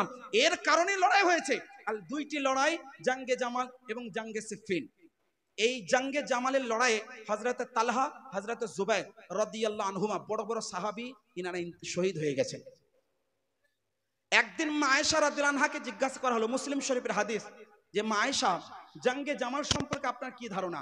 উনি বলেন, আমার যদি 100 জন পুত্র হতো, সবাইকে যদি আল্লাহর রাস্তায় আমি বিসর্জন করিয়ে দিতাম, জাঙ্গে জামালের কষ্ট আমার মন থেকে এখনো কমতো না। তাহলে বোঝা গেল মা আয়েশা রাদিয়াল্লাহু আনহা জানতেন ওই লড়াইটা ভুল হয়েছে। আমি আমাদের আকীদা পেশ করে দিই। আহলুস সুন্নাত ওয়াল জামাতের আকীদা হলো, দুইজন যে লড়াই করেছেন, মাওলায়ে কায়নাতের জামাত এবং আমিরে মুয়াবিয়া রাদিয়াল্লাহু তাআলা আনহুর জামাত, মাওলায়ে কায়নাত রাদিয়াল্লাহু তাআলা আনহুর জামাত এবং আমিরে মুয়াবিয়া রাদিয়াল্লাহু তাআলা আনহুর জামাত, দুইটি জামাতের যে লড়াই হয়েছে, এই লড়াইয়ের মধ্যে হক ইজতিহাদ, সঠিক ইজতিহাদ ছিল মাওলায়ে কায়নাতের। বলুন সুবহানাল্লাহ জোরে, নারে হায়দারি। মাওলায়ে কায়নাত নিজের গবেষণায় বিশুদ্ধ ছিলেন। হযরত আমিরে মুয়াবিয়া রাদিয়াল্লাহু তাআলা আনহু নিজের গবেষণায় খাতা করেছেন। বললেন তাহলে হুজুর খাতা মানে কি ভুল, খাতা মানে কি গুনাহ? না, আমি কিতাব থেকে ডাইরেক্ট আপনাদেরকে বোঝাই, বুঝতে সুবিধা হবে। এই কিতাবটি হলো মিরকাতুল মাফাতি, 10ম শতাব্দীর মুজাদ্দিদ হযরত মোল্লা আলী কারি হানাফি রাহমাতুল্লাহি তাআলা আলাইহি, জিনার ওয়াফাত আজ থেকে নিয়ে 1014 হিজরি, প্রায় আজ থেকে নিয়ে 500 বছর পূর্বের লেখা কিতাব। হযরত মোল্লা আলী কারি হানাফি রাহমাতুল্লাহ আলাইহি এই কিতাবের মধ্যে বয়ান করেন, ওয়া আম্মা কাফুল আলসিনাতি আনিত তা'নি ফিহিম ফা ইন্না কুল্লাম মিনহুম মুজতাহিদুন। শুনে রেখে দাও, মনে রেখে দাও, সাহাবীদের মাঝে এক অপরের মধ্যে যে মতভেদ দেখা দিয়েছে, এই মতভেদগুলো সম্পর্কে আমাদের জুবান বন্ধ রাখা অনিবার্য। কেন? তারা উভয় হলেন মুজতাহিদ, তারা উভয় হলেন গবেষক। বলুন সুবহানাল্লাহ। ওয়াইন কানা আলীজুন রাদিয়াল্লাহু আনহু মুসিবান ফালা ইয়াজুজু আত-তা'নু ফীহিমা। যদিও বা মাওলায়ে কায়নাত রাদিয়াল্লাহু তাআলা আনহু নিজের ইজতিহাদে, নিজের গবেষণায় বিশুদ্ধ ছিলেন, সঠিক ছিলেন, তবু ওনাদের দুইজনের পক্ষে কোনোভাবে জুবানদারাজি করা বৈধ নয়। ওয়াল আসলামু লিল মুমিনিনা আল্লাহ ইয়াখুদু ফি আমরিহিমা। সঠিক বিশুদ্ধ আকীদা হলো মুমিন মুসলমানের জন্য যে ইনাদের দুইজনের সম্পর্কে কোনো রকমের ভুল আকীদা পোষণ করা যাবে না। ক্বালা ওমর ইবনে আব্দুল আজিজ, সাইয়্যিদুনা ওমর ইবনে আব্দুল আজিজ রাদিয়াল্লাহু আন, যিনাকে খলিফায়ে রাশিদ বলা হয়, উনি লিখছেন, তিলকা দিমাউন তাহহারাল্লাহু আইদিনা মিনহা ফালা নুলাব্বিসু আলসিনাতা বিহা। উনি বলেন, এই যে রক্তারক্তি হয়েছে, এই যে লড়াই হয়েছে, আল্লাহ পাক আমাদেরকে, আমাদের হাতকে এই রক্তাক্ত হতে সুরক্ষিত রেখেছেন। আমাদেরকে আল্লাহ পাক এই যুদ্ধের মধ্যে অংশগ্রহণ করার নাই। একজন বিখ্যাত মুহাদ্দিস ইমামে নববী রাহমাতুল্লাহ আলাইহি, মুসলিম শরীফের শারাহার লেখক, মানে গবেষক, বিশ্লেষক, ব্যাখ্যাকার ইমামে নববী রাহমাতুল্লাহি তাআলা আলাইহি, উনি লিখছেন, কানা বা'দুহুম মুসিবান ওয়া বা'দুহুম মুখতিআন মা'যুরান ফিল খাতা'i লিআন্নাহু বিল ইজতিহাদি لأنه كان بالاجتهاد والمجتهد إذا أخطأ لا إثم عليه وكان علي رضي الله عنه هو المحقق المصيب في تلك الحروب হাদা মাযহাবু আহলি সুন্নাহ ওয়া কানাতিল কাদায়া মুশতাবিহাতান হাত্তা আন্না জামাআতাম মিনাস সাহাবাতি তাহায়্যারু ফিহা ফাতাযালু আত-তাইফাইনি ওয়া লাম ইউকাতিলু ওয়ালাউ তায়াক্কানু আস-সাওয়াবা লাম ইয়াতাআখারু আন মুসাআদাতিহি। লম্বা একটি বিবরণ, লম্বা একটি বর্ণনা, যেখান থেকে বোঝা যায়, বলা হয়েছে হযরত মুল্লা আলী কারি হানাফি রহমাতুল্লাহ আলাইহি বলেন, এই যে লড়াই হয়েছে, লড়াইয়ের মধ্যে মাওলায়ে কায়নাত হলেন গবেষক, আমির মুআবিয়া রাদিয়াল্লাহু আনহু হলেন গবেষক। ইনাদের উভয়ের মধ্যে ইজতিহাদ হয়েছে। ইজতিহাদের কারণে ভুল হলে কোন রকমের কোনো গুনাহ হবে না। কারণ আমি আরেকটি দলিল আপনাদের সামনে উপস্থাপন করতে চাই। আল্লাহ রসুল সাল্লাল্লাহু তাআলা আলাইহি ওয়াসাল্লামের একটি লম্বা হাদিস বর্ণিত রয়েছে, যে লম্বা হাদিসের ছোট্ট একটি সারাংশ আমি আপনাদের সামনে পেশ করব। আল্লাহ রসুল সাল্লাল্লাহু আলাইহি সাল্লামের হাদিস দ্বারা বোঝা যায়, ইসলাম ধর্মে যারা গবেষণা করে, ইসলাম ধর্মে যারা ইজতিহাদ করে, ইজতিহাদ করতে করতে যদি কোনো ব্যক্তি সঠিক ইজতিহাদ করে, মানে সঠিকভাবে ইজতিহাদ করে, ওই ব্যক্তি একটি নেকি পাবে, ওই ব্যক্তি একটি নেকি পাবে। কিন্তু ইজতিহাদ দুইটি নেকি পাবে। কিন্তু যদি এক ইজতিহাদ করতে করতে কোনো ব্যক্তি যদি ওই ইজতিহাদে ভুল হয়ে যায়, আল্লাহ রসুল সাল্লাল্লাহু তাআলা আলাইহি সাল্লামের হাদিস দ্বারা বোঝা যায় যে ওই ব্যক্তি ইজতিহাদে ভুল হওয়া সত্ত্বেও ওই ব্যক্তি একটি নেকি অবশ্যই অবশ্যই পাবে। জোরে বলুন। তাহলে বোঝা গেল আজকের যুগের যে সকল ব্যক্তিরা হযরত আমির মুআবিয়া রাদিয়াল্লাহু তাআলা আনহু এবং হযরত আলী রাদিয়াল্লাহু আনহু সম্পর্কে আলোচনা করতে গিয়ে খারাপ বাক্য লাভ করে, তাদের কথা মানবেন না আল্লাহ রাসূল সাল্লাল্লাহু তাআলা আলাইহি সাল্লামের কথা মানবেন? আরেকটি দলিল আপনাদেরকে দিই। বিখ্যাত ইমাম, মুফাসসির, মুহাক্কিক, মুদাক্কিক, মুফাসসির ইমাম গজালি রহমতুল্লাহি তাআলা আলাই, যিনি 505 হিজরিতে ইন্তেকাল করেছেন, আজ থেকে 1100 বছর আগের লেখা কিতাব। এই কিতাবের ইহয়া উলুমুদ্দিন, এই কিতাবের মধ্যে 115 নম্বর পৃষ্ঠায় লেখা আছে, ওয়ামা যারা বাইনা মুআবিয়াতা ওয়া আলিয়্যিন রাদিয়াল্লাহু আনহুমা কানা মাবনিয়ান আলাল ইজতিহাদ লা মুনাজাআতা মিন মুআবিয়াতা ফিল ইমামাতি। উনি বলেন, ইমামে গজ্জালি রহমতুল্লাহ আলাই, হযরতে আলী রাদিয়াল্লাহু আনহু এবং মুআবিয়া রাদিয়াল্লাহু আনহুর মাঝে যা কিছু হয়েছে এটা ইজতিহাদের মাধ্যমে হয়েছে।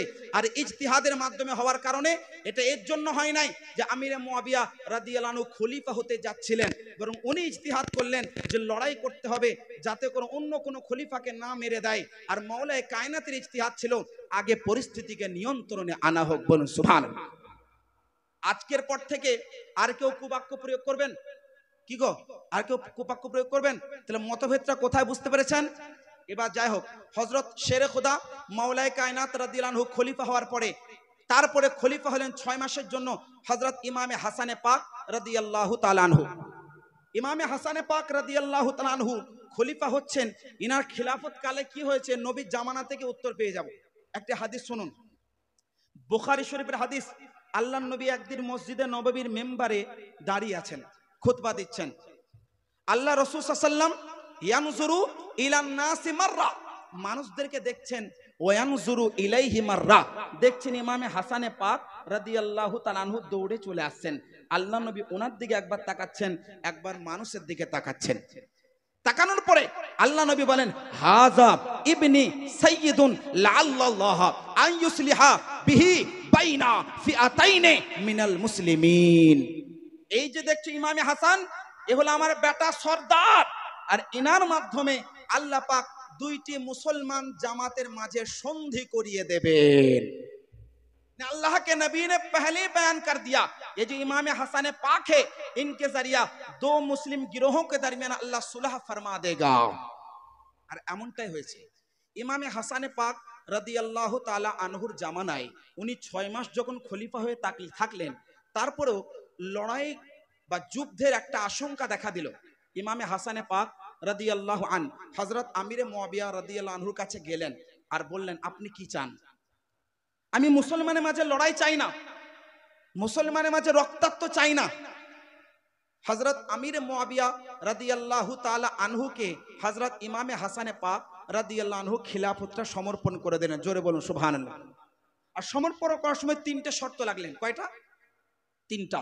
প্রথম শর্ত, মদিনায় হিজাজে আমার পিতা মাওলায়ে কায়নাতের জামানায় যার সঙ্গে যা কিছু হয়েছে ওইগুলো সম্পর্কে কোনো পুছতাছ হবে না। 2 নম্বর শর্ত হলো এটাই যে আমাদের উপরে যাহা কিছু কর্জ বা ঋণ রয়েছে ওগুলো আপনাকে পূরণ করতে হবে। 3 নম্বর শর্ত হলো আপনি এখন খলিফা আছেন, আপনার ইন্তেকালের পরে আবার পুনরায় আমি খলিফা হব। তো হযরতে আমিরে মুআবিয়া রাদিয়াল্লাহু তাআলা আনহুর হাতে ইমামে হাসানে পাক খিলাফতকে সমর্পণ করে দিলেন। আমি এখানে স্টপ করি। আজকের যুগে কিছু মানুষ আছে জানেন তো, যারা বলে আমিরে মুআবিয়া রাদিয়াল্লাহু আনহু নাকি খিলাফতটা কেড়ে নিয়েছেন ইমামে হাসানে পাক রাদিয়াল্লাহু তাআলা আনহুর কাছ থেকে। অনেকে আবার বলে হযরত আমিরে মুআবিয়া রাদিয়াল্লাহু আনহু কাফের, ফাসিক, ফাজির, সাহাবী নয়, নাউজুবিল্লাহ, কারণ উনি লড়াই করেছেন। এবার আমি আপনাদেরকে বলি, যারা এই ধরনের বক্তব্য দেয় এই বক্তব্য দেওয়াটা হারাম হবে না? হবে না? যারা মিথ্যা দাবিদার হয় যে আমরা ইমামে হাসানে পাকের মুহাব্বতকারী, আসলে ওই ব্যক্তি মুহাব্বতকারী না দুশমন? যদি মুহাব্বতকারী হতো, আমার যদি বাবা, আমার যদি পিতা নিজের জামানায় কোন একটি কাজ করেন, ওই কাজটাকে যদি আমি ভুল সাব্যস্ত করি, আমি আমার পিতার মুহাব্বত করছি না পিতার বিরোধিতা করছি রে বাপ? জোরে বলুন। ইমামে হাসানে পাক কি জানতেন না যে আমিরে মুআবিয়া রাদিয়াল্লাহু আনহু খিলাফতের উপযুক্ত নয়? উনি কি জানতেন না যে উনি খলিফা হওয়ার উপযুক্ত নয়? अरे बेवकूफ, वो जानते थे कि हजरत अमीर मुआविया रदियल्लाहु अन्हु खलीफा होने के लायक हैं, तभी तो दिए हैं। हमारे ईमान है, इमाम हसन पाक ने जो किया है वो हक है, वो सच है, वो सही है। हम मोहब्बत हुसैन, मोहब्बत हसन दिल में रखते हैं, किसी भी काम पर हम एतराज नहीं करते हैं। हमारा ईमान कहता है जो इमाम हसन मुज्तबा ने किया है वो हक है। যারা প্রশ্ন করে তারা আসল হকের উপরে আছে না বিরোধীর উপরে আছে, বিপক্ষে আছে? তাহলে বোঝা গেল এই ফালতু ফালতু মারামারি করা আর একজন সাহাবীর সঙ্গে আর একজন সাহাবীর সঙ্গে এইরকম ভাবে মতভেদ সৃষ্টি করা, এটা ঠিক হবে না ভুল হবে? এটা ভুল হবে। সুতরাং ইমামে হাসানে পাক রাদিয়াল্লাহু আনহু যে কাজ করেছেন এটা সত্য, এটা হক, এটা বাস্তব, এতে কোনো ভুল ছিল না। আর এমনও যদি কেউ বলেন না ইমামে হাসানে পাক ভয়ে ভয়ে দিয়েছেন, সকলে পড়ুন নাউজুবিল্লাহ। अरे तुम्हारा ईमान ज्यादा ताजा है, तुम्हारा ईमान ज्यादा मजबूत है कि इमाम हसन पाक जैसी जात जिस तरह ईमान रखते थे वो किसी इंसान से डरेंगे और डर के मारे खिलाफत दे देंगे? अरे बेवकूफ, और नवासाए मुस्तफा हैं जिनके रगों में मुस्तफा जान रहमत सल्लल्लाहु अलैहि वसल्लम का खून दौड़ता है, वो अल्लाह के सिवा किसी के खौफ दिल में नहीं रखते थे। সুতরাং এই আশঙ্কা রাখা যে ইমামে হাসান পাক ভয়ে অমুকে তমুকে দিয়েছেন, এগুলো হচ্ছে মূর্খামি, এগুলো হচ্ছে বোকামি, এগুলো হচ্ছে দুশমনি। মুহাব্বতে হাসান হলো ইমামে হাসানে পাক রাদিয়াল্লাহু আনহু যেটা করেছেন এটা হক, এটা বাস্তব। ইমামে হাসানে পাক রাদিয়াল্লাহু আনহু শহীদ হয়ে যায়, মানে ওনাকে বিষ দিয়ে উনি শহীদ বরণ করেন। তারপরে প্রথম বিষয় যেটা জানতে হবে, হযরত আমির মুআবিয়া রাদিয়াল্লাহু আনহু শহীদ হয়ে যাবেন, ইন্তেকালের পরে ইয়াজিদ খাবিস, পালিদ, নাপাক, মালউন, খাবিস, মকদুব, মুআদ্দাব, এই ব্যক্তি নিজের খলিফা হওয়ার জন্য সব জায়গায় এলান করে দিল। আমি খুব দ্রুত বেগে পুরো কারবালাকে বোঝাবো, কারবালার পরেরটাকেও বোঝাবো যে কারবালার পরে কি হয়েছে। এলান করে দিল। সেই সময়ে মদিনার যিনি গভর্নর ছিলেন, মদিনার গভর্নরকে চিঠি পাঠালেন যে আপনি বিশেষ করে আব্দুল্লাহ ইবনে ওমর, আব্দুল্লাহ ইবনে জুবাইর আর ইমামে হুসাইনে পাক রাদিয়াল্লাহু তাআলা আনহুর কাছ থেকে বায়াত করান। এবার মদিনার যিনি গভর্নর উনি মাশওয়ারা পরামর্শ নেওয়ার জন্য মারওয়ান বিন হাকামকে ডাকা হলো। মারওয়ান বিন হাকাম কে চিনতে পেরেছেন? চিনতে পেরেছেন তো? মারওয়ান বিন হাকাম পরামর্শ দিচ্ছে, হুজুর আপনি হয় এখনই বায়াত করে নিন, আর যদি বায়াত না করে তাহলে হত্যা করে দিন। নাউজুবিল্লাহ। ইমামে হুসাইনে পাককে ডাকা হলো। ইমামে হুসাইনে পাক রাদিয়াল্লাহু আনহু এলেন গভর্নর হাউসে। ওনাকে বলা হলো যে আমিরে মুআবিয়া রাদিয়াল্লাহু আনহু ইন্তেকাল করেছেন, ইয়াজিদ খলিফা হয়েছে, আপনি মেনে নিন। इमाम हुसैन पाक ने फरमाया मैं छुप छुप कर बयात करने वालों में से नहीं हूं, अगर तुम चाहते हो तो खुलेआम ऐलान करो, उस मुझसे भी मुतालबा करो। এদিকে মারওয়ান বলে মেরে দাও। এ মারওয়ান কে জানেন? আল্লাহ নবীর জামানায় মারওয়ানের পিতা, মারওয়ান যখন জন্মগ্রহণ করে, মারওয়ানের পিতা আল্লাহ নবীর কাছে নিয়ে যায় তাহানিক করার জন্য। তাহানিক কাকে বলে জানেন? কোনো বাচ্চা জন্মগ্রহণ করলে তার মুখে খেজুর বা মধুকে একজন বুজুর্গ ব্যক্তি চিবিয়ে দিয়ে দেওয়াকে আল্লাহ নবীর দরবারে নিয়ে যাওয়া হলো। আল্লাহ নবী বলেন হুয়া আল ওয়াজা ইবনু ওয়াজা, ये गिरगिट का बच्चा गिरगिट है। আল্লাহ নবী আগেই সংবাদ দিয়ে দিয়েছেন ভবিষ্যতের খবর, এই ব্যক্তি হচ্ছে গিরগিটের বাচ্চা গিরগিট। যাই হোক, ইমামে হুসাইনে পাক রাদিয়াল্লাহু তাআলা আনহুকে বলা হলো আল্লাহ নবীর নাওয়াসি নাতি চলে এলেন। সন্ধ্যাবেলায় বুঝতে পারলেন যে ওনার উপরে জবরদস্তি করা হবে। ইমামে হুসাইনে পাক নানা জানের রওজাতে গেলেন। নানা জানের রওজায় যাওয়ার পরে বিদায়ী জুমলা বলছেন, এ আমার নানা জান, আমি আমার মাতৃভবন, আমি আমার মাতৃদেশ মদিনা শরীফ, আপনার প্রিয় শহর, আপনার রওজা থেকে আমি বিদায় নিচ্ছি। এই বলে ইমামে হুসাইনে পাক রাদিয়াল্লাহু আনহু মদিনা থেকে মক্কায় হিজরত করলেন। আমি দ্রুত বেগে বোঝাই, মক্কায় যখন হিজরত করলেন, মক্কায় হিজরত করার পরে এইদিকে কুফা শহরের গভর্নর ছিল হযরত নুমান বিন বাশির রাদিয়াল্লাহু আনহু, একজন সাহাবী। কুফা শহরে এলান করা হলো যে ইয়াজিদ খলিফা হয়েছে। কুফা শহর থেকে চিঠি লেখা শুরু হয়ে গেল ইমামে হুসাইনে পাক রাদিয়াল্লাহু আনহুর কাছে, হুজুর আপনি আমাদের কুফাতে আসুন, তা না হলে আমরা ইয়াজিদকে বাধ্যতামূলক খলিফা মানতে হবে, আপনি আসুন। এইভাবে প্রায় 57 খানা চিঠি ইমামে হুসাইনে পাক রাদিয়াল্লাহু তাআলা আনহুর কাছে চিঠি আসে। ইমামে হুসাইনে পাক রাদিয়াল্লাহু তাআলা আনহু পরামর্শ নিচ্ছেন। সাহাবায়ে কেরাম, বড় বড় সাহাবী হযরত আব্দুল্লাহ ইবনে জুবাইর, আব্দুল্লাহ ইবনে উমর, হযরত আবু সাঈদ খুদরি রাদিয়াল্লাহু আনহুম আজমাইন, এনারা বললেন হুজুর কুফা ওয়াलों की बेवफाई आप जानते हैं, কুফার মানুষেরা ধোঁকাবাজ, তাদের কাছে আপনি যাবেন না। শেষ পর্যন্ত ইমামে হুসাইনে পাক রাদিয়াল্লাহু তাআলা আনহু নিজের চাচাতো ভাই ইমামে মুসলিম বিন আকিল রাদিয়াল্লাহু আনহুকে কুফা শহরে পাঠালেন। কুফা শহরে পাঠালেন। কুফা শহরের কত বড় বেওয়াফা, আহাত তোড়নেওয়ালা, ধোঁকাবাজ দেখুন। হযরত ইমাম মুসলিম বিন আকিল যখন গেলেন, যাওয়ার পরে এক সপ্তাহের মধ্যে 12,000 জনগণ ইমাম মুসলিম বিন আকিলের হাতে বায়াত করে নিলেন। কত হাজার? 12,000। 12,000 মানুষ যখন বায়াত করে নিলেন, উনি চিঠি লিখে দিলেন, ভাইজান এই ইমামে আলী মাকাম, এই ইমামে হুসাইনে পাক, আপনি এবার কুফা শহরে আসতে পারেন, কারণ এখানকার পরিস্থিতি নিয়ন্ত্রণে আছে।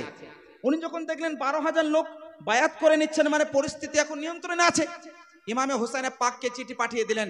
অনেক লম্বা ঘটনা। শেষ পর্যন্ত ইমামে মুসলিম বিন আকিল রাদিয়াল্লাহু আনহুর মান্যকারী বড় বড় সর্দারদেরকে গ্রেফতার করা হয়। নোমান বিন বাশিরকে সরিয়ে দিয়ে উবাইদুল্লাহ ইবনে জিয়াদ, যে বাসরা শহরের গভর্নর ছিল, তাকে গভর্নর বাসরার এবং কুফার একই সময়ে দুই জায়গায় গভর্নর করা হলো। ইবনে জিয়াদ কুফাতে গেল। কুফাতে যাওয়ার পরে লুকিয়ে চুরিয়ে কুফাতে যাওয়ার পরে এলান করালো। এলান করার পরে অনেক ঘটনা ঘটে, আমি খুব দ্রুত বেগে আপনাদেরকে বোঝাই।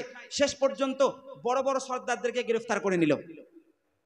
ইমামে আলী মাকাম ইমামে মুসলিম বিন আকিল যে বাড়িতে আরাম করছিলেন, হানি ইবনে উরওয়া মুহিব্বে আহলে বাইত, ওনাকে গ্রেফতার করা হলো।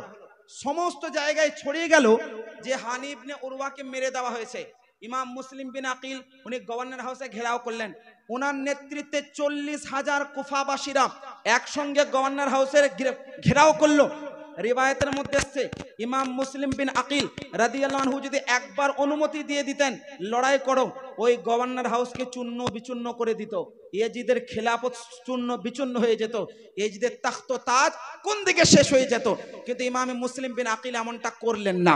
শেষ পর্যন্ত উবাইদুল্লাহ ইবনে জিয়াদ চালাকি করে সর্দারদেরকে ভয় দেখালো। ভয় দেখানোর ফলে কি হয় জানেন? ইমাম মুসলিম বিন আকিল রাদিয়াল্লাহু আনহুর সঙ্গে 40,000 জনগণ ছিল, তাই না? মগরিবের সময় নামাজ পড়তে গেলেন ইমাম মুসলিম বিন আকিল, 500 জন নামাজি, সালাম ফিরে দেখছেন একজনও কুফাবাসী নাই।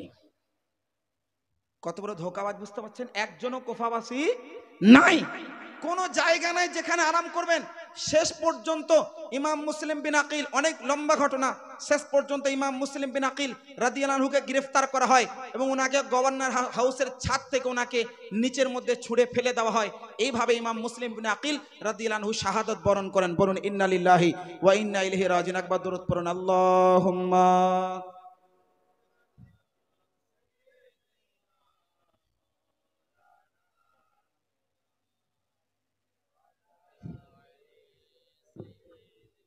মাওলানা মুহাম্মদ সাল্লাল্লাহু আলাইহি ওয়াসাল্লাম। অনেক লম্বা ঘটনা, রাত্রে অনেক হয়েছে, আমি দ্রুত বেগে 2-5 মিনিটে কারবালা পর্যন্ত নিয়ে যাই। ইমাম মুসলিম বিন আকিল রাদিয়াল্লাহু আনহুর শহীদ হওয়ার খবর ইমামে আলী মাকাম জানতেন না। ইমামে আলী মাকাম রাদিয়াল্লাহু তাআলা আনহু জিলহিজ্জা মাসের 3 তারিখে মক্কা থেকে রওনা হয়ে গেলেন কুফার উদ্দেশ্যে। প্রায় আহলে বায়াতে আতহার অন্যান্য সবাইকে নিয়ে প্রায় 72 জন, অনেকে লিখেছেন 82 জনকে নিয়ে বের হলেন। ইমামে আলী মাকাম রাদিয়াল্লাহু তাআলা আনহু বের হলেন। রাস্তায় অনেক কিছু ঘটনা ঘটে, কারবালা পর্যন্ত পৌঁছায় এবং কারবালা সংগঠিত হয়ে যায়। প্রায় 17 জন আহলে বায়াতের খানদান, মানে হযরত ইমামে কাসিম, হযরত আলী আসগর, হযরত আলী আসগর এবং হযরত আকিল রাদিয়াল্লাহু আনহুর পুত্রগণ, হযরত আব্বাস আলমবরদার, বড় বড় আহলে বায়াতের খানদানের ফুল সবাই শহীদ হয়ে গেলেন। ইমামে আলী মাকাম ইমামে হুসাইনে পাক রাদিয়াল্লাহু তাআলা আনহুর যখন এবার সময় হলো, এবার ওনাকে কারবালার নামতে হবে, অনেক লম্বা ঘটনা ঘটে। শেষ পর্যন্ত ইমামে আলী মাকাম রাদিয়াল্লাহু তাআলা আনহু নবী মুস্তাফার দেওয়া মুবারক পাগড়িকে, আল্লাহর নবীর দেওয়া মুবারক আমামা শরীফকে ইমামে আলী মাকাম বেঁধে নিলেন। হযরত জাফর তাইয়ার রাদিয়াল্লাহু আনহুর খঞ্জরকে এক হাতে নিলেন। শেরে খোদা মাওলায়ে কায়নাত হায়দারে কাররার ফাতেহে খৈবর হযরত আলী কাররামুল্লাহু ওয়াজহাহুল কারীমে জুলফিকার তলোয়ারকে এক হাতে নিয়ে নিলেন এবং সাইয়্যিদুশ শুহাদা হযরত আমির হামজা রাদিয়াল্লাহু আনহুর ঢালকে মুবারক পিঠের মধ্যে বেঁধে নিলেন। তারপরে কারবালার প্রান্তরে नेमे गए। जुल्फिकार जैसी तलवार कोई आम तलवार नहीं थी। आप जब मैदान करबला में उतर गए, तमाम दुश्मनाने अहले बैत, दुश्मनाने इस्लाम को आपने चकनाचूर फरमा दिया। तमाम लोग जो भी आपके पास आता, आप उनको जमीबोस फरमा देते, जहन्नम रसीद फरमा देते। এইভাবে ইমামে আলী মাকাম রাদিয়াল্লাহু আনহু কারবালার প্রান্তরে যুদ্ধ করছেন। যখন দেখছে উবাইদুল্লাহ ইবনে জিয়াদের সেনাবাহিনী, আমার ইবনে সাদ, শামর জিলজাওশান এবং অন্যান্য দুশমনে আহলে বায়তরা যখন দেখছে ইমামে আলী মাকামের সামনে কারোর কোনো আর তলোয়ার চলবে না, তখন সবাইকে নির্দেশ দেওয়া হলো, হাজার হাজার মানুষ একসঙ্গে ইমামে আলী মাকামকে ধরো। একসঙ্গে 1000 মানুষ ইমামে আলী মাকাম রাদিয়াল্লাহু তাআলা আনহুর কাছে যায়।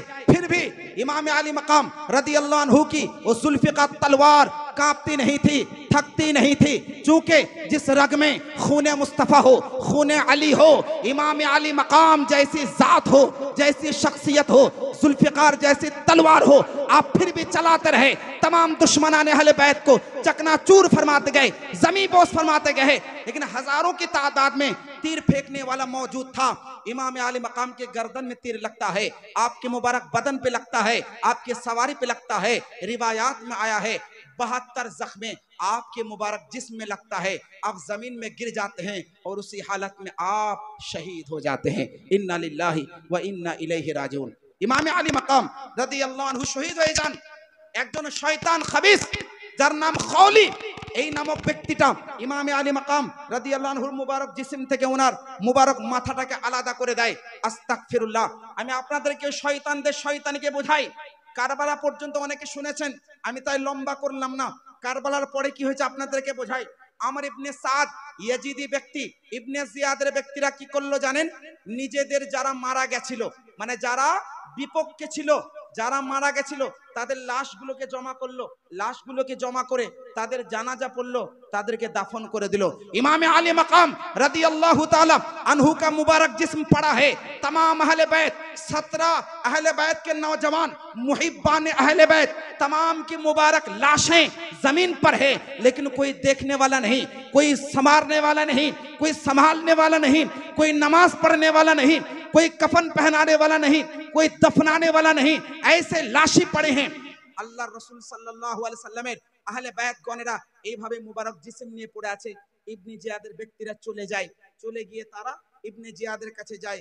পাশে একটি এলাকা ছিল ফুরাত নদীর পাশে, যে এলাকায় একটি গোত্র বাস করত, যে গোত্রটার নাম কাবিলায়ে বানি আসাদ। কাবিলা বানি আসাদের ব্যক্তিরা এলো, আসার পরে কারবালার প্রান্তর থেকে সমস্ত মুবারক জিসমগুলোকে, লাশগুলোকে একত্রিত করে তারা আবার নামাজে জানাজা পড়ে তাদেরকে দাফন করেছিলেন। ইমামে আলী মাকাম রাদিয়াল্লাহু তাআলা আনহুর সঙ্গে যারা এরকম দুশমনি করেছে তাদেরকেও ছেড়ে দেওয়া হয়নি।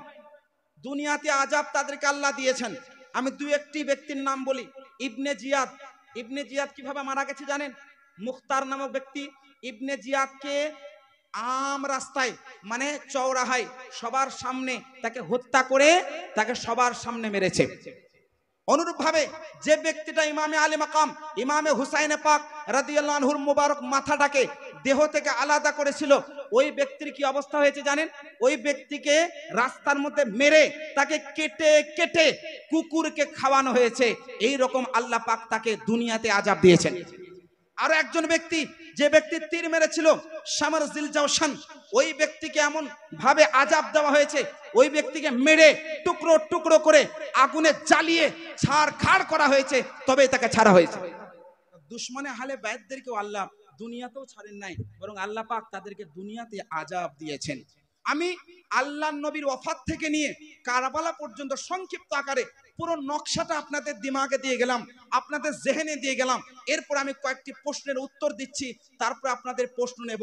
প্রথম প্রশ্ন, আজকের যুগের কিছু ব্যক্তি আছে, ওয়াহাবি আছে, দেওবন্দি আছে, এমন কিছু নামধারী ব্যক্তি আছে, তারা বলে ইমামে হুসাইন বাগাবাত করেছে। নাউজুবিল্লাহ। তারা বলে इमाम हुसैन बगावत करे छे।